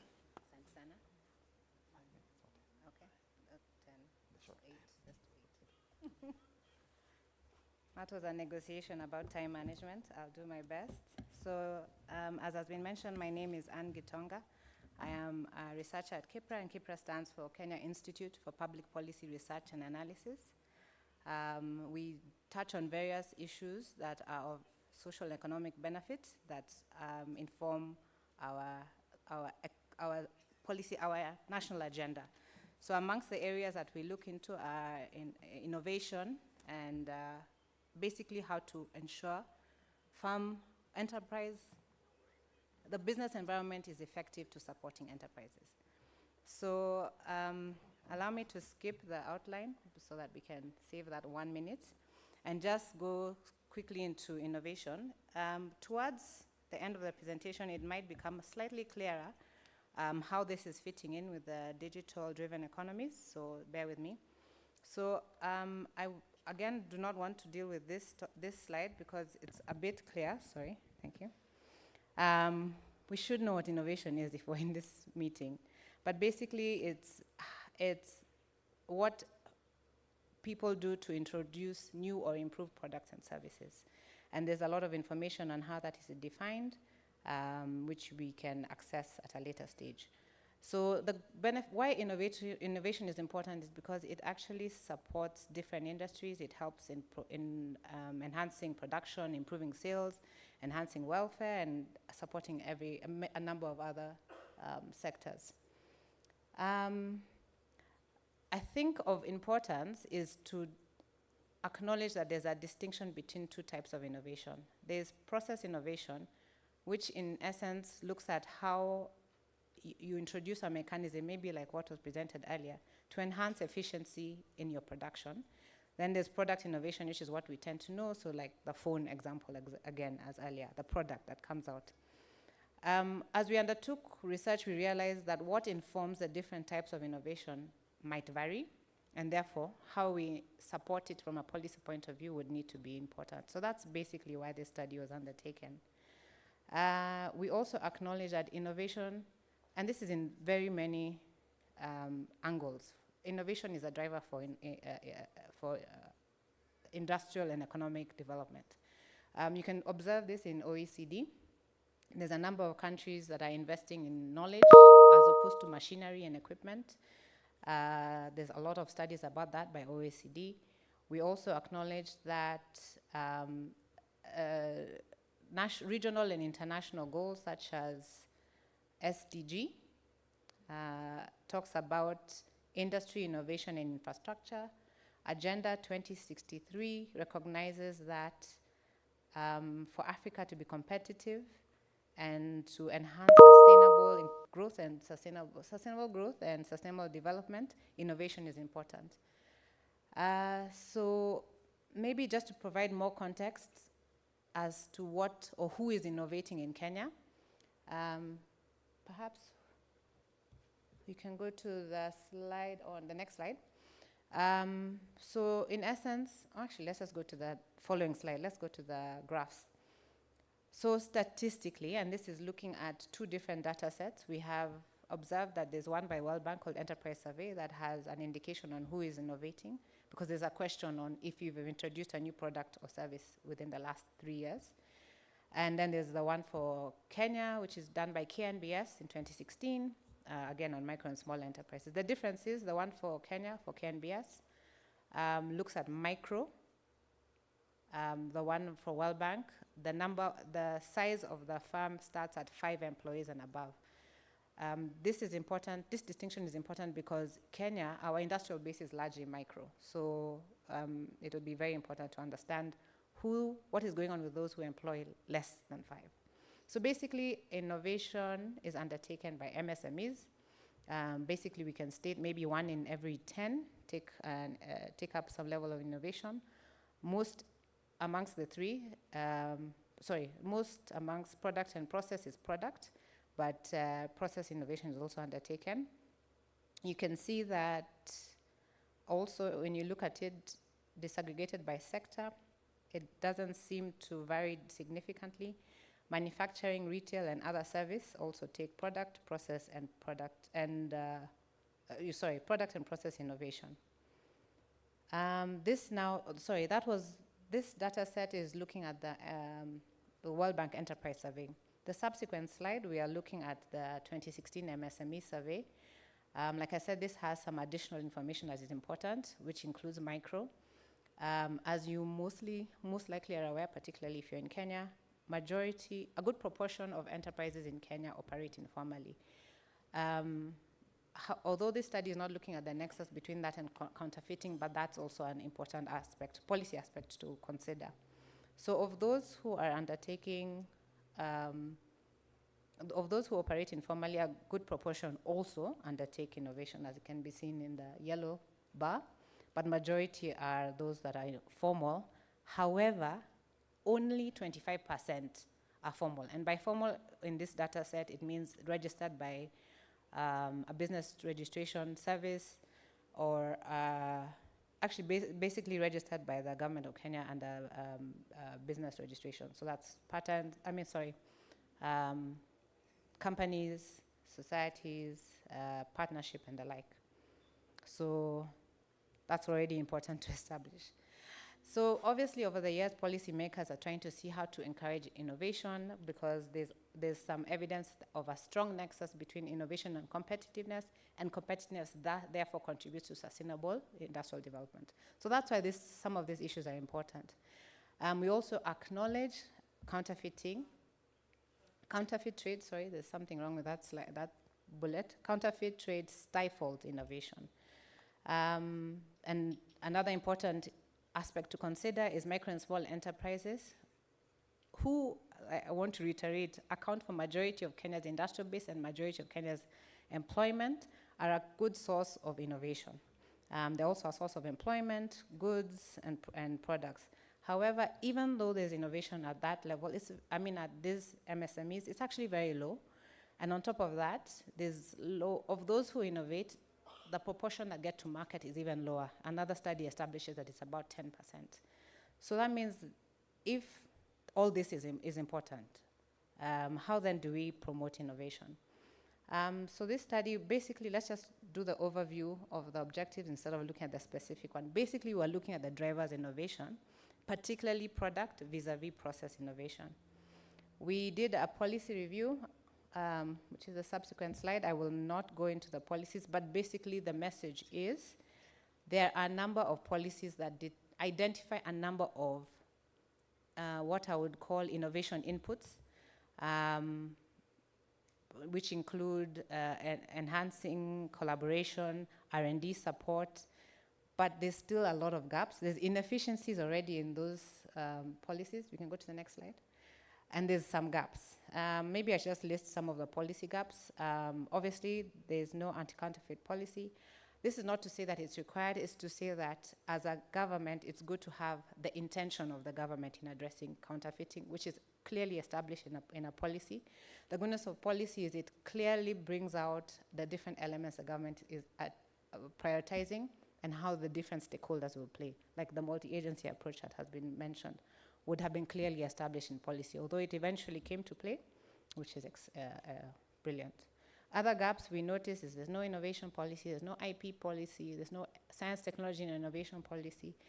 Incubation and subcontracting are policies that are prioritized in if you see Vision 2030, particularly the third medium-term plan, they seem to be a priority, but we have not yet gotten there. Why are these important? We will subsequently get to that. We also as even though we do policy research, we still use the academic approach. So we see what are other studies doing. And basically we established, there are some theories that ground some of this thinking, which I think we're all aware about. I think the most important is to say that firms have what we call absorptive capacity to undertake research. And this capacity can be inward, which is the characteristics of the firm, or external, which includes export, engaging, networking, and partnerships. So that's what we ended up looking at. What are these internal factors and external factors that, again, we can look into? Let us skip the next subsequent slides until we get to findings. We're willing to leave the slides, which can be availed through ACA. In the event you want to establish the model, the variables, for those who love academia. So basically, let's go to what is important, the findings. So like I said, process innovation and product innovation are different. The end game is different. For process, it's to ensure efficiency in the production process. So it's how to reduce cost, enhance efficiency, and the like. Product, it's the product, you know, what brings out a good phone and the like. So for process, I should clarify something else. The analysis that we undertook was in 3 different levels, but I'll only talk about 2. We looked at firm characteristics, like the age of the firm, the sector, what else was, if they undertake R&D, if they have a manager with a long experience. So that was done separately to external. So let me just quickly bring out the findings, because clearly I run out of time. So in terms of firm characteristics, the sector is important for both, and R&D is important for both. For product innovation, add women, yay. I remember earlier that there was a panel that is apparently a manual.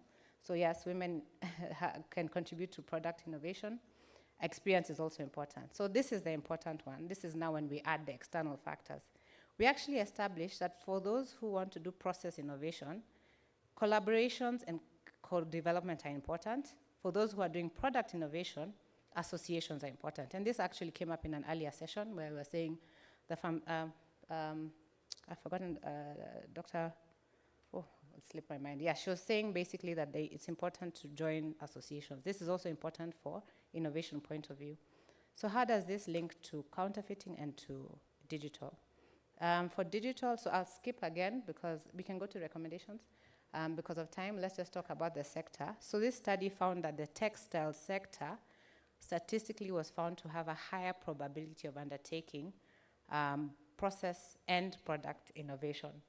So why is this important? If you look at the textile industry, it's amongst those that digital economy really supports textile, or vice versa. There are advancements in developing products and designing products and designing how the fabric looks that leverage on digital economy. So if this industry that is high potential of doing digital production has high innovation, then obviously high levels of innovation, then that's important for a policy point of view. This is also important because I remember yesterday, PS industry also mentioned that the government is introducing county aggregation and industrial parks. Then this obviously would make sense because even our policy agenda, if you look at MTP3 again, we were waiting for 4, industrial parks for textile was a priority. So this is excellent. The other thing that I want to, and this is a last recommendation I want us to look at, is the role of interactions. So the study found that the 2 levels of interactions are important. Networks for product innovation, strategic alliances for process innovation. So let's just call them interactions generally, or affiliations and partnerships. Those are important. But the study was not able to explore how, but we can assume some of them. Industry, academia, linkages, for instance. Business networks that combat counterfeiting, for instance. Partnerships that enhance access to products or markets. So I think what is of importance is to reiterate that a collaborative approach, even at the firm level, can do both enhance innovation and mitigate counterfeiting. So with that, allow me to stop there. I am sure I exceeded by a few minutes, but please excuse me. Thank you very much.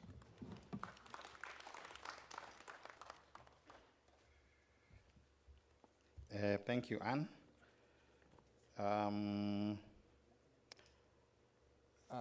Next, sadly, Andrew Swift will not manage to present this afternoon, despite having been awaited highly. He's from the Scotch Whisky Curia. This is for you.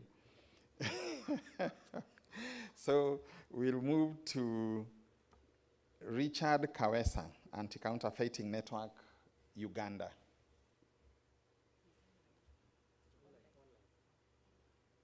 And indicate to Kawesa that we have only 10 minutes, so he should listen to my bell. He's joining us, eh? Welcome, Andrew Kawesa. Please observe the time to exactly 10 minutes. Welcome.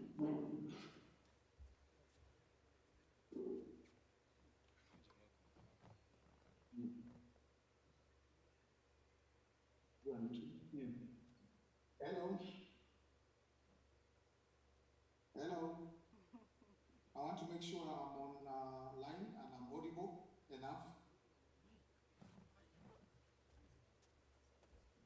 Yes, Go we can ahead. hear you. We can hear you clearly. You can hear me. And can you see me as well or not? Proceed. I'll only try to see you when it's 10 minutes flat. Welcome. Okay, so all right then. My name is Kawesa Richard, and thank you so much for the opportunity to share. This paper I'm presenting is collaboration, of course, leadership, and we are discussing best practices in combating IP infringement, and of course, this is through creating partnerships, linkages, and that sort of thing for the enforcement of IPR. And so let me just give really what we are trying to position, what we are literally saying. How do you remove this quickly from the side? Great. What we're saying is that there are 8 drivers of counterfeit that actually create what we call a symphony of complexities that make combating IPR infringement impossible unless both state and non-state actors simultaneously provide collaborative leadership towards now what we're calling the 4 pillars of intervention. First being applied research, very, very key, and I'm liking what KIPRA is doing. They have just given us an insight in how do we have, for example, an anti-counterfeit law that was not informed by policy. In most cases, it's policy informs law, and then it goes forward. Now we have all these backlog of policies that are critically important towards the agenda of fighting counterfeit in that sense. So legal action is another, technology, communication for mindset change. These are the 4 pillars of intervention that we think if there's no collaboration in terms of leadership across these 4 pillars, it is impossible to protect intellectual property rights. But we need to define what we think, or what we think is what collaborative leadership is, and we have basically defined it as that moment when the individual ambitions of every stakeholder, of every mandate holder in the value chain recognizes common risks, limitations, this is where I can stop, this is where I can go, implications, and they work together to seek to mitigate collective threats, best practices in terms of sharing, but also increase opportunities for success. That's what we mean when we say collaborative leadership. It means every one of you are a leader in your own state. If you are a state, you are a leader, but you have limitations. If you're a private sector, you are a leader, but you have limitations. And unless we work together, we cannot mitigate the threats that we share collectively. So why do we need to collaborate? I think that's the key one. Why do we need to collaborate? Does it really require collaboration to deal with counterfeits? This is where we come in by saying, do we understand that there are drivers of counterfeiting, especially as a culture? We're not here to discuss counterfeiting as an abuse of IP rights. Here we are coming from a communication, from a mindset perspective, and we're thinking that for us to be able to fight counterfeit, we need to recognize the drivers. How do we stop each one of the drivers for us to be able to succeed? And to do that, we need collaborative leadership. Now, meet Dankani. Is very ugly, but this is the face of Dankani, of counterfeit. Why? Because one of the things we have as a challenge is that we actually do not have a face for the word counterfeit. In Uganda, we've been successful with HIV, primarily because when HIV came, it was the Ugandans that gave it a local name, Slim. Slim to mean someone who has been as healthy as I am, all of a sudden you're slimming. So people see the effects of the disease and they're able to recognize it and give it a name. Now with counterfeit, we do not have, it's a very sophisticated science. It's usually a word that is reserved for lawyers, and every time we speak of it, we know it is abuse of intellectual property rights. But how many of us understand intellectual property rights? So we want to bring counterfeit to the grassroots. How do we ensure that everyone understands how ugly counterfeits are, and so that we can be able to work together? So there's a face, but there's also now a name. Instead of counterfeit, we're referring to counterfeit as Dankani. Now Dankani is not just Dankani, it's actually the drivers of counterfeit. And the first one is differentiation difficulty. Everyone who has come in asking questions here, they were asking, how do you tell the difference between genuine and fake medicines? If you are a border customs officer and they bring you a fake counterfeit and genuine, how do you tell the difference? So now move along from the government side of enforcing IP infringement, but there's also the side of the consumer. If we use this picture, for example, lawyers are there to help the judge find the difference between the liar and truth, counterfeit and genuine. So that means that that whole process of coming up with a verdict is as a result of being educated of the difference between the truth and lies. But we do not have advocates in the commercial sense of consumers. When I go out in a supermarket and I must tell the difference between a lie and a genuine, what is there to guide me? Now that difficulty there is one of the leading drivers of counterfeiting.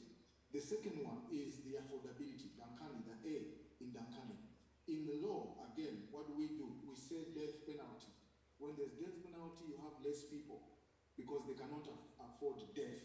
And for that reason, they're able to say, you know what, perhaps I'll not commit this crime because of the punishment, the penalties attached to this. But with counterfeit, it is affordable. It's actually so lucrative that everyone who participates in it becomes wealthy. And in an economy like ours, where people are looking for opportunities and they are not innovative because we do not encourage innovation, what do we then do? We wait for those who have paid the price of innovation and we fleece them by taking their IP opportunities and IP rights and the economics that comes with it. So affordability. How do we ensure that the counterfeiter cannot afford counterfeit? Again, it will come probably from law, but also perhaps the consumers have something to do with understanding affordability. So here in affordability, we're not only talking about the price, but we're also talking about that which is more rewarding to participating as a vice, as opposed to stopping to participate because it is not a good, virtuous thing to do. The third driver of counterfeit is, of course, normalcy. That which is normal. If you see that lady with the judge's wig, right now she looks very professional, but if you take her to a village where they've never seen judges, they're going to be laughing at her because it's abnormal for them to have old people wearing white things on their heads.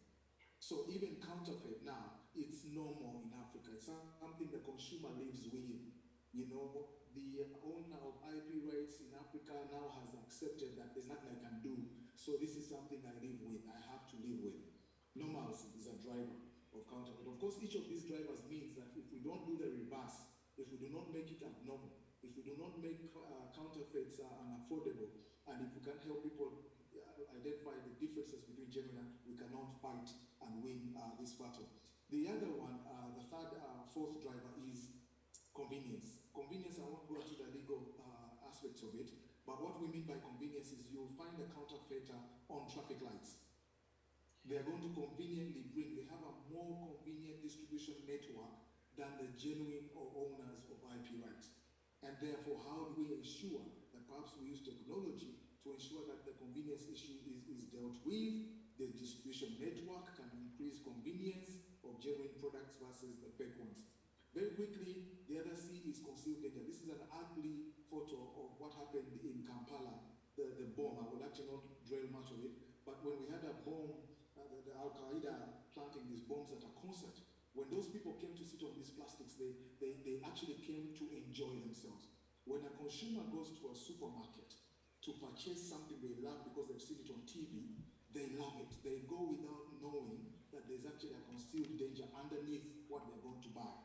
And unless we highlight the cost of counterfeit to life, we're actually paying the price of death by going to promote counterfeit because the danger is concealed. How do we create education campaigns that bring the danger out so the member of parliament, so the president can actually understand the death, the terrorism that counterfeit truly is?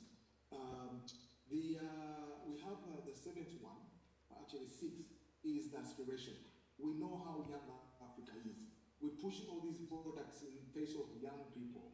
They cannot afford it. They can't tell the difference. They aspire. It is normal. It is conveniently available. Now, if you have all those, what happens?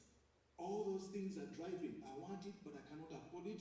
I want it. I want to show it on Instagram because it looks cool on me. No one will tell the difference of Nike fake and what. Why not? So how do we convert this aspirational force in young people to now desire to actually consume genuine? We want to make it stylish. Recording in progress. We want to make it cool for young people to aspire towards buying genuine and original. The second last is negligence of intellectual property owners. Africa is very far. Very far. People think Africa, you know, how much is there for sales? Volume, nothing, pretty much. Okay, I can afford to coexist with counterfeiters. But once you do, they will feed into you until they they eat into your genuine product margins, like this horse. But if we have vigilance and we work together collaboratively, we can revive margins, productivity, research and development, and of course FDIs. The last one is ineffective cooperation between stakeholders. For example, the data that Kipra has just presented, I'm wondering how many members of parliament have that knowledge on the legal audits they've done on the policy, for example. Now, if we do not work together like what we've done now with the Kenyan government by signing an MOU as SEA with them, what happened in Uganda when the executive director came over, we hosted him. Now here you can see the photos, Minister of Trade, East African Affairs, the PS of Foreign Affairs, USA is in the house. All these people, it takes a collaborative effort for us to be able to succeed in fighting counterfeit. So I've summarized everything I've said in this one single collaborative leadership conceptual program. But before I conclude, the paper that we presented actually is, I'm the corresponding author of it, I'm the lead author of it, but I worked with Dr. Ronette at Kunda in developing that research paper, and also Mr. George Majimbi. Both of them are associates and people who work with the Anti-Counterfeit Network, but also they work with Makerere University in one way or the other. So we developed this as a collaborative leadership conceptual framework, which now you can see clearly on the left-hand side is where the chaos is. The chaos of the drivers, all of 8 of them are on one side. And we're saying, can we collaborate using these pillars from research, for example, applied research? How many decisions do we make based on research? Can we go to legal action? I won't go into the 4 or, you know, at least we have the paper to explain what that is. Technology and communication for mindset change. Campaigns that can bring people. Sorry, Kawesa. Now I have to cut you short. Thank you. Thank you very much. And yeah, we really like the way. Yeah, please just finish it now because it's. The conclusion is that it's therefore imperative that in order to shift the fight from that delicate chaos of Duncan intricacies to a more orderly and streamlined approach to supply chain management, supply chain management, there's need to increase demand for collaborative leadership and action among and between different stakeholders across sectors, but also across borders. Thank you so much. Thank you so much, Kawesa. Thank you also for compressing those solid 10 points in that presentation, and also give our our commendations to Dr. Ronette and George Majimbi, who you worked with in this work. Thank you very much. Thank you. Asante. Now we move to the last 2 speakers, and the next one is David Omwoyo, Chief Executive Officer, Media Council of Kenya. Karibu.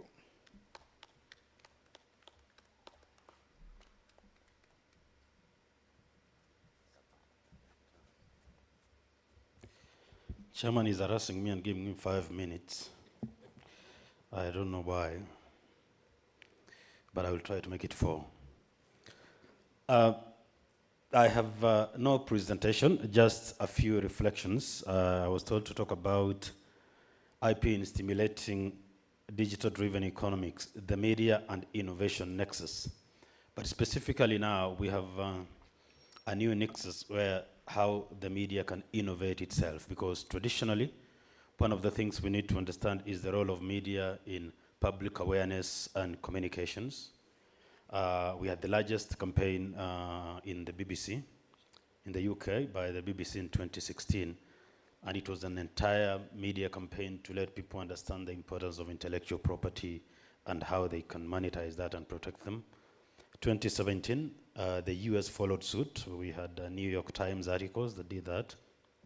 But more close, which comes now to the innovation nexus of the media itself, is the 2018 YouTube a link which allowed now content creators to, number 1, copyright or own their stuff, and number 2, monetize that. So while the media can do that to stimulate normal understanding, the guys here, it is sad that we do not get the guy from the Whiskey Association. Wish he could have sent us the whiskey instead, but no problem. But you all understand the problem of counterfeits we have, that literally everything is counterfeited. Those people who take their whiskey, the garments you use in clothes, vehicle car parts and all that. But now we are looking at a level where the content creators now also need to protect their intellectual property. We discuss a lot of innovation and media sustainability, and now because of the digital economy, which is a very common word, we are getting into new means of distribution of content. Many of you I know will read your newspaper via WhatsApp or Facebook or through the website. You will listen to your radio, still digitally, and you'll watch videos or TV news and all that through the digital platforms. We have a problem coming in, and we were having a little chat with Dr. Mbogo and my colleague at the Kenya Copyright Board, because eventually someone pays for that. They count eyeballs, the number of people who view that. Eventually people pay that. People pay for tweets and all that. But having done all that, then who eventually gets the money? Sometimes the person who takes the money is not the one who made the content. It is the person who circulated it or the person who posted it on their wall. So while we are looking at the entire broad spectrum of intellectual property, we are looking at content producers who go to great lengths, come and shoot good videos. We all know one of the guys who does a demo once or twice with TVs to State House, or the other people who stage weddings and all that so that they can get viewers. Eventually someone pays for that. Unfortunately, the person who generated that content is not the one who takes the money. So while we are here reflecting about the broader intellectual property on material things and all that, the whole idea of artificial intelligence, the chat GPT, you know it and all that, is complicating matters a lot for content developers. The guys who presented a paper here, the professors, thank you very much.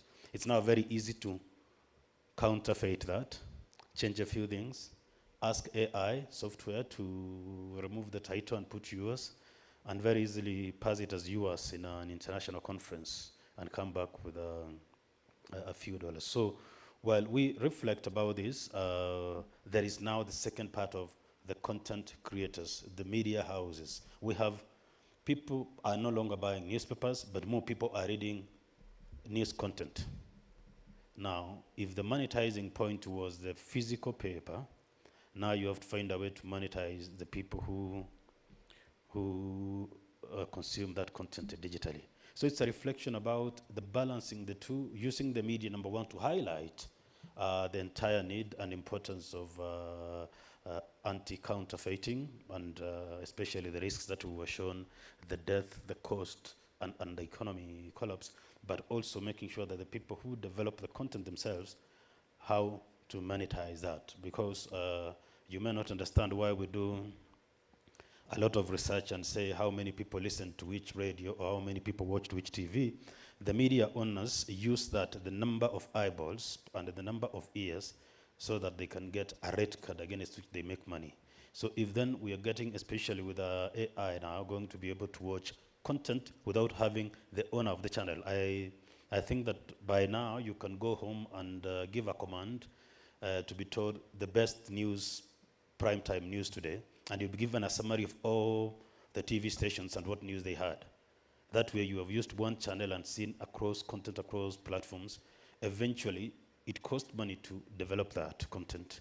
And because you can access it via the digital development now, without going to the channel of the person who made it, and therefore the person who makes money is very likely big tech, somewhere in Atlanta or the Silicon Valley, and not the person in Nairobi or Kawangware who moved out to get that content done. So as we move around and reflect entirely about counterfeiting, the digital economy and the digital opportunities presented are big, but we must quickly reflect about the opportunities so that counterfeiters don't take the harvest while those who develop the content go home hungry. Thank you very much. I did 3, Chairman.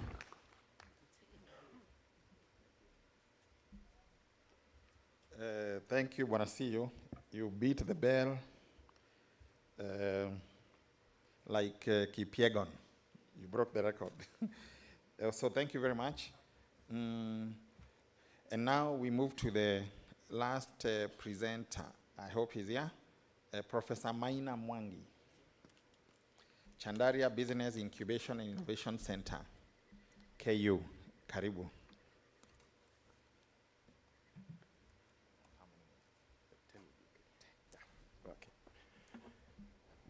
So good afternoon and thank you. I have a presentation. I don't know whether the slides are there. It's just a couple of slides. Yeah. Are they coming? I sent them to somebody, but while they open, oh yeah, that's it. So let me tell you, I have loved this event and I very much congratulate ACA for tackling this issue. When I meet my parents, one of the things that annoys them arose from this counterfeit roofing. Some years back, they built a house. After 3 years, the color faded, and somebody came and offered a solution. The people who paint cars in the village offered a solution to repaint it. And after another 3 years, it faded. And because there are many people in my area who got affected by this issue, there has emerged some kind of a professional who offers to repaint houses whose roofs, whose paint has peeled. It's very annoying. So because I had the ACA, sometimes they are, maybe these guys are too clever. I would tell them they can't escape the curse of the people in the village, because when I hear my father, my mother is a bit lenient, but my father, when he sees the roof and it is costing him money, he usually says, may their path be slippery, may they trip and fall and break their teeth. So if you are an counterfeit of this thing, please be careful. Now, I come from the university. I manage an innovation center at Kenyatta University. So I will speak more about the innovation from that side. I think we have heard a lot from industry and other practitioners.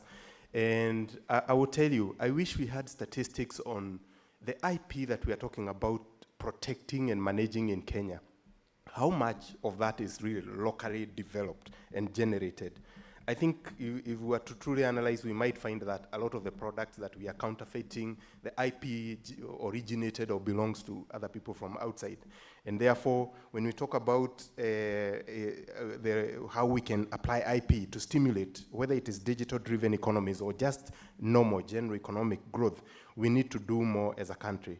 And therefore, I am proposing 3 things. I call them awareness, incentives, and resourcing, as a triad of 3 things that we can do to support the use of IP in developing our economy. You can move to that slide, yes.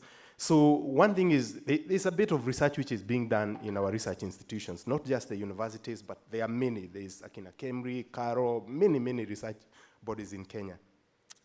However, at least where I am, in the university, research is primarily focused on academic requirements. If you want to graduate, you have to do a project, so you finish it. And the other thing is that research is now, as of now, a very significant proportion is funded externally. So we have all these many donors who are giving money, and we are going to them. And therefore, they tend to control what kind of research is being done. There is generally very low awareness on the benefits of IP and its commercialization within institutions. There is very little incentive to create disclose. In fact, one of the challenges we are facing in the institution is disclosure. People who do research, I find something useful, but they won't come to say, I have found this thing. One other issue is the challenge of external funding. The people who are funding only cover a bit of the journey. They don't complete really the last steps towards its protection and commercialization. And there is also, we see very little local support for IP commercialization. If you're looking for funding from government to commercialize IP, maybe the current government will put in some resources, but currently it's quite little. So at the end of the day, we are all losing. We can move to the next slide. So my first point, what I would propose is we need to increase awareness. The issue of awareness has been raised here very, very much. My colleague from the media has also featured on it. But we need to broaden this and see within the institutions that have good potential to generate IP, to make them aware. One is the people who are doing research, whether they're in university or these research institutions, they need to be more aware about IP, its value, how they can manage it and benefit from it. The other thing is the students, because our institutions now have really large numbers of students. This huge intensity is a resource. Research administrators, managers of our institutions need to understand and value IP so that they can not only provide resources, but also allow their staff to flourish in that way. Investors and business owners, I'm really pleased to see the paper from Kipra showing how the business community is really pushing the boundaries in that line. It's very, very important. People who are working in industry, employees, are really flying the flag there. Again, I've talked about funding organizations. They also need to understand the need not to limit so much the scope of research, to provide some resources to take it all the way to the end. And the other one is, of course, policymakers. Yesterday, I think the budget, or the financial statement has been finalized. And we see there is a little bit of resources being allocated for research and I think innovation like that. But we need to see more coming in. And also the regulatory framework has been mentioned. It's an area that we need to work on more. The next slide is on incentives. This is very, very important. Unless the people who would benefit from IP understand that, and actually at the end of the day, end up with something in your pocket or some tangible benefit, we may move very slowly. One is to incentivize researchers, because a lot of IP will be generated from R4D, whether from industry or other research. IP ownership. The current act in Kenya for many public institutions states that the institution will own the IP. And I know there has been a move to address this, but still, it remains demotivating. Career development opportunities, both way for people who are in industry and also from research institutions, whether they can be adjunct appointments for people coming from industry to work in universities, or the other way, people from universities going to work in industry. They can be fellowships and things like that. Of course, the more important one to me would be a financial benefit, because we are Kenyan and we understand the language of money more. For industry and business, I think for government to truly think, how do you spur, motivate, encourage industry to invest in innovation? Maybe, for example, through some tax measure, some rebate, something, give something, some incentive. And policymakers, one of the things that has been questioned very, very significantly is what is the return on the money government has granted to research in the past years. We need to show that. The next slide. In terms of resources and support, what do we need to do? I would argue for institutions where research and innovation is happening, workload management is an issue. It is often the case that the people who are likely to generate or develop IP will be really working heavily. If there can be a mechanism to flex the assignments and the workload they cope with day to day, I think it would help. The other thing is support in patent drafting, because somebody can discover something, but to get it protected is really a technical issue. And just to let you know, at least from where I am, even the government is clamping. I know the broad definition of IP has been given today to include copyrights and trademarks and everything. But even the government is putting emphasis on patents, because that's where deep, intense effort goes, to generate something that can make you competitive as a country economically. So in terms of providing incubation services, so those who are making these discoveries are able to manage the rest of the process, prototyping facilities where they can make and break things as they are developing their product. And even after the product has been refined, there is still need for resources, to be able to now make them more and plenty enough to push to market. Capital investment, the issue of finance is really a major hindrance. Negotiations, even if you made a discovery and you want to negotiate with an industry to transfer that technology, is an issue. That capacity is lacking. And the other thing is, even for those who are exiting from incubation centers, there is always the request for a soft transition point, because the moment you register a company, KRA is on your back, you start paying taxes, you are hiring people now, the housing levy and all these things, the rest of us here are having to cope with, and yet you are very young. Next is the last slide. As a conclusion, I would argue that an approach based on those 3 points, one, raising awareness all around, creating some good incentives and providing resources can stimulate IP, which can contribute to economic growth. And then, because we see that research institutions or those who are innovating, their industry alone cannot work. We need to work across our traditional boundaries. And the incentive regimes also need to be really seen to be tangible. Advocacy to resource holders, whether it is government or other donors, they need to provide the resources that need to complete the whole journey to generate IP and commercialize it. And then finally, for those who are managing finances, really to figure out how to de-risk investments in IP creation and commercialization. And I want to thank you very much for your attention.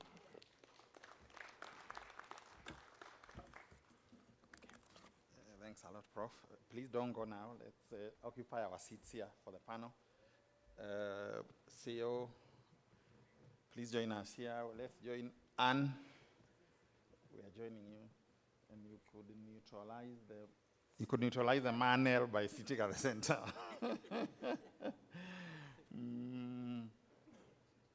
Godfrey, please join the panel.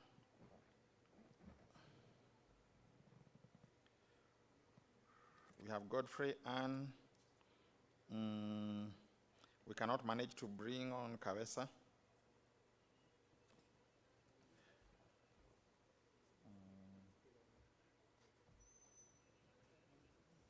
We are like that. Okay. Jacob, the mobile mic. The mics. Kawesa is on standby from the So other welcome, side. Kawesa. Thank you. You can hear? Kawesa, you can hear the questions? Yes, I can. Okay, please stand by. We'll be coming back to you. All right. You want us to take questions now? I wanted them to say something, then we take questions. Okay, very quickly. We can do that.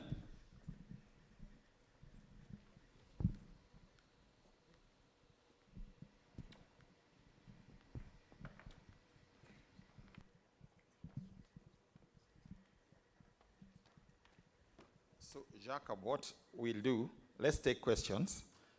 Whoever is asking a question, be specific to which panelist. Yes.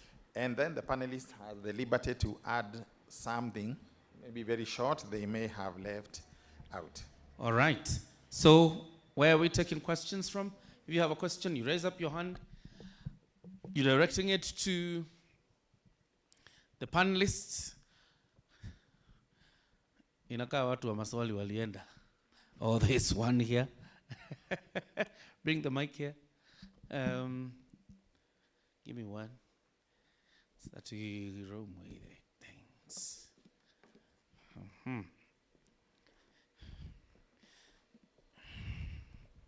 Here we go. Thank you very much. My question goes to Mr. Chidi regarding the technology. I'd like to understand more. Start with your name. My Yeah. name is Winnie Mbao.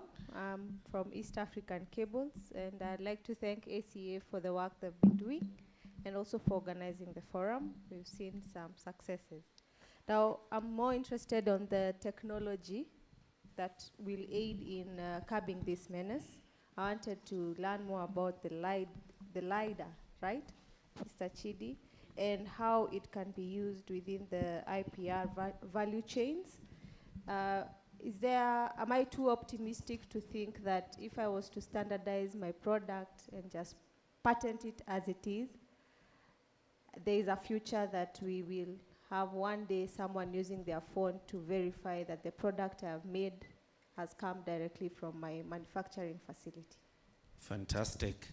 Chidi, I hope you have noted that question. You have any other question? Any other question?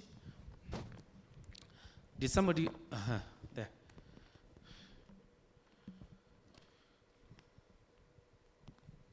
Thank you very much. My name is Petrolina. I'd like to appreciate the discussion this afternoon, in particular reference to Kawesa, just being able to say we are going to identify this animal, name it, define it, draw it. I think that is very creative. And the moment we're able to see it as a monster, then I think we are getting closer towards resolving this issue. The other issue is him being able to identify the 4 pillars, I think it was pillars, on how we can deal with it. So mine was just a comment to say, if you can get that paper and maybe we adopt it, we might be getting closer to one of the solutions to this Fantastic. That's an appreciation of Kawesa's work and the presentation. If we don't have an, okay, go ahead. It's just a question also to Wekesa. He said something about grassroots, reaching people to the grassroots. Yes, we know that many of them, they really suffer because we make this product, we send to them there in the village. And you said, let us reach to them at their homes in the grassroots. So how will we reach them out? All right, the question is addressed to Kipra, right? Okay, as you take those questions, I think mine will be more directed to Omoyo, who is obviously my boss. 2, you mentioned you mentioned Chat GPT. Is it a threat to media content or is it an asset? That's one. And in the context of IP. Number 2, there were concerns by one gentleman who I don't know where he's gone to, that when we are advertising products on air, we are actually also advertising counterfeits. The concern was, as we advertise, let's say, Moirore, you said my Johnny Walker. As you advertise Johnny Walker, you do not tell the consumer how to differentiate Johnny Walker original and the Johnny Walker counterfeit. And he was accusing the media of indirectly also advertising for the counterfeits. So who do we start with? We start with Kipra. Do they have a mic? Okay, there is one here.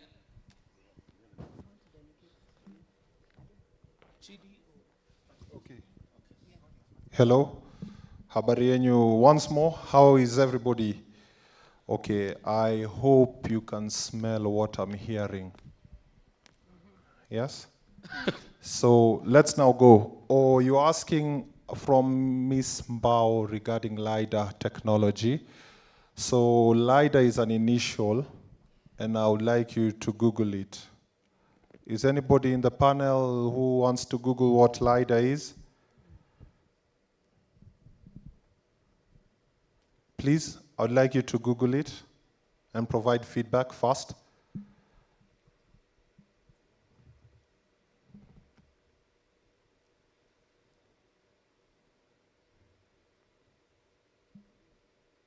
Yes, anybody?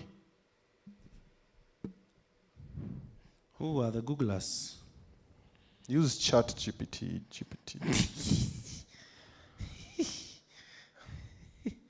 Maybe spell the LIDAR. L-I-D-A-R.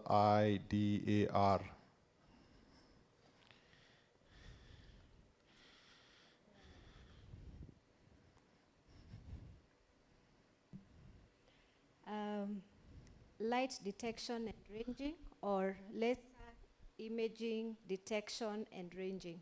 Yes, so all it does, it's a type of scanner that I'm able to stand at a particular place and get to understand the distance before me, or anything that is scanned, the distance with it. So the only way you can be able to use LiDAR technology at the moment is create 3D models. So while you're using your iPhone, there is a scanner which makes it quite expensive compared to other phones in the market for the Pro version. It's because of the LiDAR scanner. How do you use it? Once you take a photo of your object, it will give you in whatever format. So most applications in the market charge you for downloads. You can either now, with the Pro version, you download the FBX, OBJ. Then, once with this, you can now, it generates a series of meshes to now create the real object or the model. When complete, we can now put it into a machine learning platform or AI tool to give us comparison. A simple AI tool that I have used similar to this is those providing face detection. That is one. So the good thing about this is once the 3D model has been provided in whatever format, you may take it, take a screenshot, and drag and drop to the desired tool, which will now give you data based on the similarity score or the prediction. It can also encompass the precision, but the scanners in an iPhone camera don't provide clarity for small objects.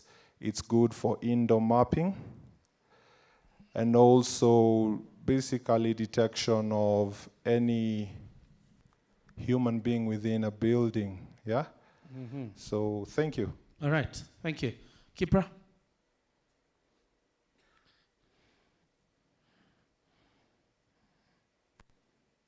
The question that was directed to me was on awareness. Although I think Professor Mwangi is in a better position to respond, but I'll also contribute because the study that we did had that finding where networks contribute to innovation. So my proposition would be to leverage on networks. I'll give an example, Juakali association approach. Although Juakali might not be the best term, but the approach of associations at the grassroots levels that support, that coordinate micro and small enterprises. This is actually established in every county. So that would be an important approach to leverage. So as we enhance coordination and awareness of counterfeiting, innovation and the like, inform the associations who then will inform their members. So that would be one approach to access grassroots, but I'm looking at it from micro and small enterprise point of view. So can I hand over? Yeah, just I think, just to add, I think to really take it down, it has to be delivered through the business pathway. The people who are selling things are the ones to let the buyers know what is good, what is the danger of not getting the correct one. They shouldn't, because as we were discussing the issue of market and asking, are there clients? Yes, there are clients, but the sellers are the same for the good and the counterfeited. And I think that needs to be a critical point in pushing this agenda of creating and enhancing awareness, I would say. Thank you. Omoy, the two questions.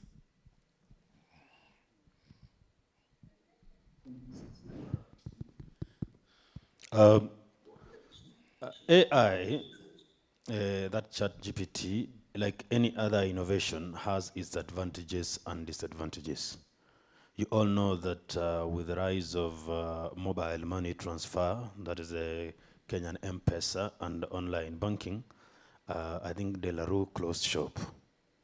We all have seen the fight in Kericho about machines for picking tea and all that. So the problem is understanding who will benefit and who loses. So AI is going to makes it easier for the content consumers and the content creators to access a variety of content faster. But again, the innovators and the content creator must quickly look at a point where they will monetize. Who pays the bill? Because if initially you wrote a paper and sold it at the newspaper vendor in the morning, now you do a paper and it's available. I just need to pay for the internet. It's on my phone. So the person who invested in research and writing the story may not get money. They may not get paid. So the biggest risk the media shouldn't do is try to fight. Is quickly try to understand the innovation so that then you can go around and know how to monetize that. And we have very successful models of this across, because the new generation coming are not interested in buying newspapers or watching the TV now. And I've seen Apple is launching a new, I think augmented reality, something about where you can stay in one house and everybody wearing those goggles can watch a different channel on the same screen at the same time. There's something like that they're inventing. I heard them say that last week.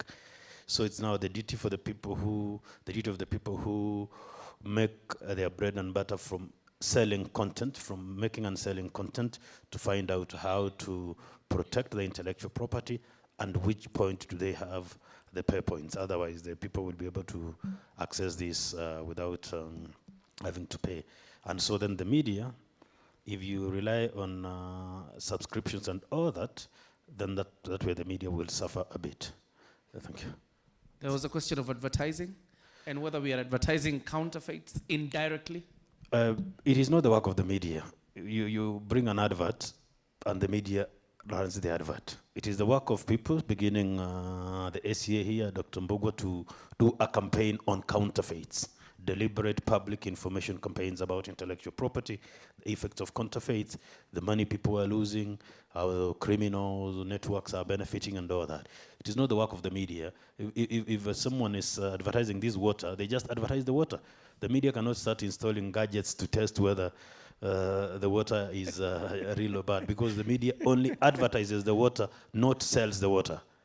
So it is the work of the body and the symposium like this and more public information, because really, truth be said, not many of us, we have not had these debates so deliberately like we are doing now, to look at the broadest sense of counterfeits and their effects. The person who had asked that question to me actually is in the room, so I'll give him for a rebuttal because I see him raising his hand. But before we do that, Kawesa, I hear you. You have a comment? A quick one, in 1 minute. Go ahead. You hear me? Yes, I can hear you. Yeah, so now what we have is that the question of grassroots reaching out. We've done a pilot in the Elgon sub-region that is close to the Kenyan border, where counterfeits are amazingly high in the culture sector. So we piloted something with USAID there and Ministry of Agriculture here, because we're talking about best practices. And we did a song competition where the people themselves, we educated them as musicians, they came for auditions. We put a very big prize for those who are going to win. We got radio stations, we ran a song competition, people came in to vote, which message they loved the most, and then we had what we call an awarding process, which basically, as you can see there in the images, that's where the awarding took place. Now the song means that it's more brilliant than adverts, because the message is coming directly in the languages in the particular region, and they are going to the last person on ground to highlight the cost of counterfeit and then turn the listener into a champion against fakes. So that is the campaign, champions against fake and fake is fake. That's how we reach the grassroots. All right. Thank you very much. I think let me bring this to the gentleman from ACN. I think he's the one who had a challenge for you, Omoyo. So you will listen to him. Thank you so much, the panelists. Yes, Media Council and I think the professor from Kenyatta University. Fred Mwema is my name, from the Anti-Counterfeit Network. I also speak as an IP legal practitioner who also understands media law as well. Now, yes, I did pose the question to the MC. And what I was saying is that the problem brands are creating is in the way they promote their products on the different media platforms. The brand will come up and say, new Dettol kills bacteria. Now the brand, and I hear you as a media house when you say, I will publish the information you give me about your product. But the brand will not give information about the genuine or fake Dettol version. The brand will not give you information about where to buy genuine Dettol. If I ask anybody here in the room, do you know where to buy genuine Dettol? It's just guesswork. So the consumers are groping in the dark. So you advertise a genuine product, but because the fake product, the packaging is the same, the price is the same, the place where they sell is the same, we are confused. So I was telling my friend here that why does the media regulator require that when you come to advertise a product on a platform, give me some information as a consumer. Like my colleague Kawesa said, one of the biggest drivers of counterfeiting purchases is we cannot differentiate. Now, if we allow brands to just advertise without giving us the specifications, the details of where to buy and so on, we actually are unknowingly sending consumers to the counterfeiter, because for them, they'll just buy. And even when the brands do a raid action, many brands don't want the consumer to know that actually there's a problem with Royco, we're doing an action. Everything is secret. So, and I'm saying, why doesn't the Media Council or the regulators require that you advertise your product, but give us information? And lastly, this leads into the bigger problem of fake news and fake information, which is part of the counterfeiting. What are we doing as Africa, as Kenya, as Uganda, to ensure that the fake product reviews, for example, a lot of products are sold online, and then they hire some people to give fake reviews. Oh, this product was wonderful. So even if you complain, you are swamped by the many positive reviews. Now, this is content which is fake. And if we say we are going to fight counterfeits online, then we must also be concerned about the quality of the content, but most importantly, we must be able to help the consumer through regulation to ensure that when I advertise a product, I safeguard the consumer. I think that's the argument. Fantastic. Omoyo, you have a response? I'm sure you have one. Yes, I will have one, but I would like to advise my senior that this is much deeper than he puts it. If we wanted to put all that information in an advert, I think the average advert in the newspaper will be 2 pages. And knowing that advertisements are very expensive, they measure time in seconds on TV and radio. We measure the columns in centimeters for the newspaper.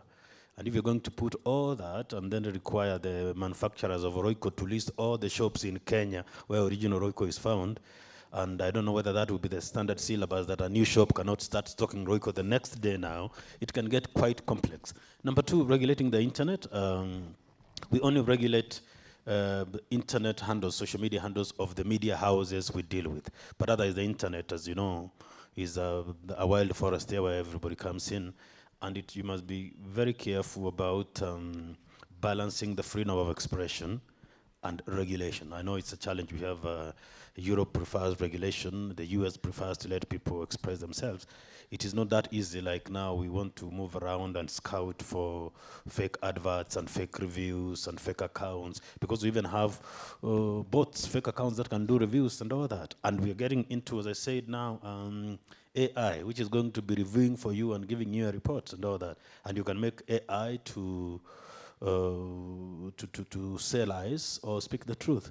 So really, I think mostly if we know to consumer education for people to understand, that will be much better than attempting to regulate. Otherwise, then we will regulate ourselves to death. Mostly it's better support innovation and make sure that the consumers or the public are well educated to do that. Otherwise, we'll be going to demand adverts that last a page, or an advert will last 1 hour every day because you're listing the shops where it is found, where it's not found. And then people will have no time to imagine because you've told them everything. You need to let people guess a bit. And thank you. Let's appreciate David Omoyo for a fantastic response. I'm only going to take one question from back there, and then we are done completely. We need to go home. Good evening, everyone. My name is Amani Diedone. I want to thank my brother Geoffrey Chidi for the brief but very informative session on AI usage. But then one question: are there plans aimed at disseminating or sharing this knowledge out here? Then the second one, is that solution out for sale or the service? Thank you. Those are two questions. You promised one. I'm sure, Chidi, you will be able to handle them in a minute. And I think there's a question online here from Professor Nancy Mungai from Egerton University, and I think this is to Kipra. How will the county accelerator and incubation centers be structured, and when will they be rolled out? Is it you that spoke about it? Wakesa, is you? Are you the one who spoke about it? Yeah? Okay. So, Chidi, very quickly. Oh, thank you so much. It's Dieudonné. Now, it's quite simple because definitely such tools can be used to generate income for the agency and also to provide a solution in tackling enforcement. I welcome people on board, developers, thinkers, and I got into this field out of interest through the online channels and open source resources. And this is something I've not heard this whole symposium speak about, is that in the field of technology, if I'm supposed to start writing 300 lines of code to achieve something, then it will take me a year of coding and also some few more months of testing. Now, there is a phenomenon growing that open source technology is the leader. So somebody comes up with an idea, puts it on the internet, and all he needs is attribution. Don't you think that is also a threat when it comes to safeguarding your intellectual property rights? So please consider that. Okay. But I welcome partners on board where we can collaborate and look forward to engaging with you. Thank you. Fantastic. Thank you very much. The question on county, I believe the person who posed that question wanted to talk about the county aggregation centers. And I think government has allocated about 250 million to each county. They're supposed to be rolled out. I'm not answering on behalf of anybody. Probably when the PS comes or sends a representative here tomorrow, we'll be able to answer that question conclusively. What I know is that there are pilot counties, about 14 of them, where these county aggregation centers are supposed to be rolled out. This is where we put a cap on the program. Thank you very much, the panel, for a wonderful job that you have done. As you step down, there are giveaways for you. I believe so. Yeah? Good. Yeah, the lady is there. She will gift you giveaways as you step down. Thank you very much, Chairperson, the chair of a session, and the immediate former chairperson of the Media Council of Kenya, Mr. Maina Mwirore, for a fantastic job, of course, moderating that panel. So as you get the gifts from the executive director, as we appreciate you, ladies and gentlemen, we are coming to the close of this program. You realize, really today we have stretched it because we started late. If we come in early tomorrow and we start in good time, we will be done by 1 p.m. As we end the session. Right?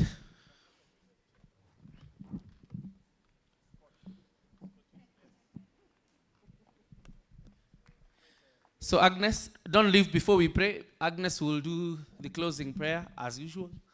And then we wind up today's program. Just when the executive director is done with presenting this gifts, and then we can exit. Kawase, you will get yours. Don't worry.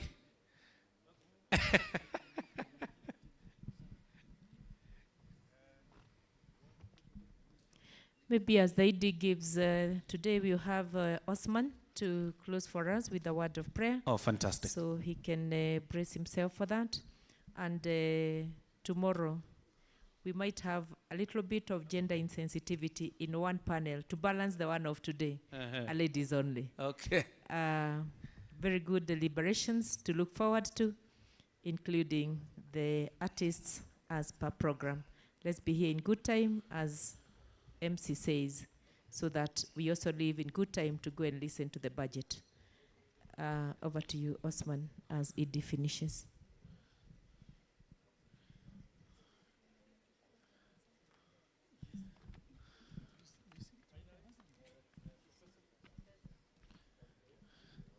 So don't leave before we pray. It is important.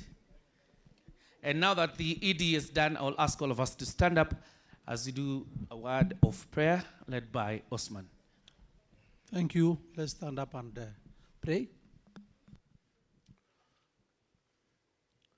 أعوذ بالله من الشيطان الرجيم بسم الله الرحمن الرحيم اللهم صل على محمد وعلى آل محمد كما صليت على إبراهيم وعلى آل إبراهيم في العالمين إنك حميد مجيد اللهم بارك على محمد وعلى آل محمد كما باركت على إبراهيم وعلى آل إبراهيم في العالمين إنك حميد مجيد بسم الله الرحمن الرحيم الحمد لله رب العالمين الرحمن الرحيم مالك يوم الدين إياك نعبد وإياك نستعين اهدنا الصراط المستقيم صراط الذين أنعمت عليهم غير المغضوب عليهم ولا الضالين آمين. Asanteni sana. Karibu. Thank you very much. See you tomorrow, early in the morning. We start our program early and end early. Thanks. Please have a cup of tea as you walk to the gate. Tea is served in the usual place. Have a good evening and God bless.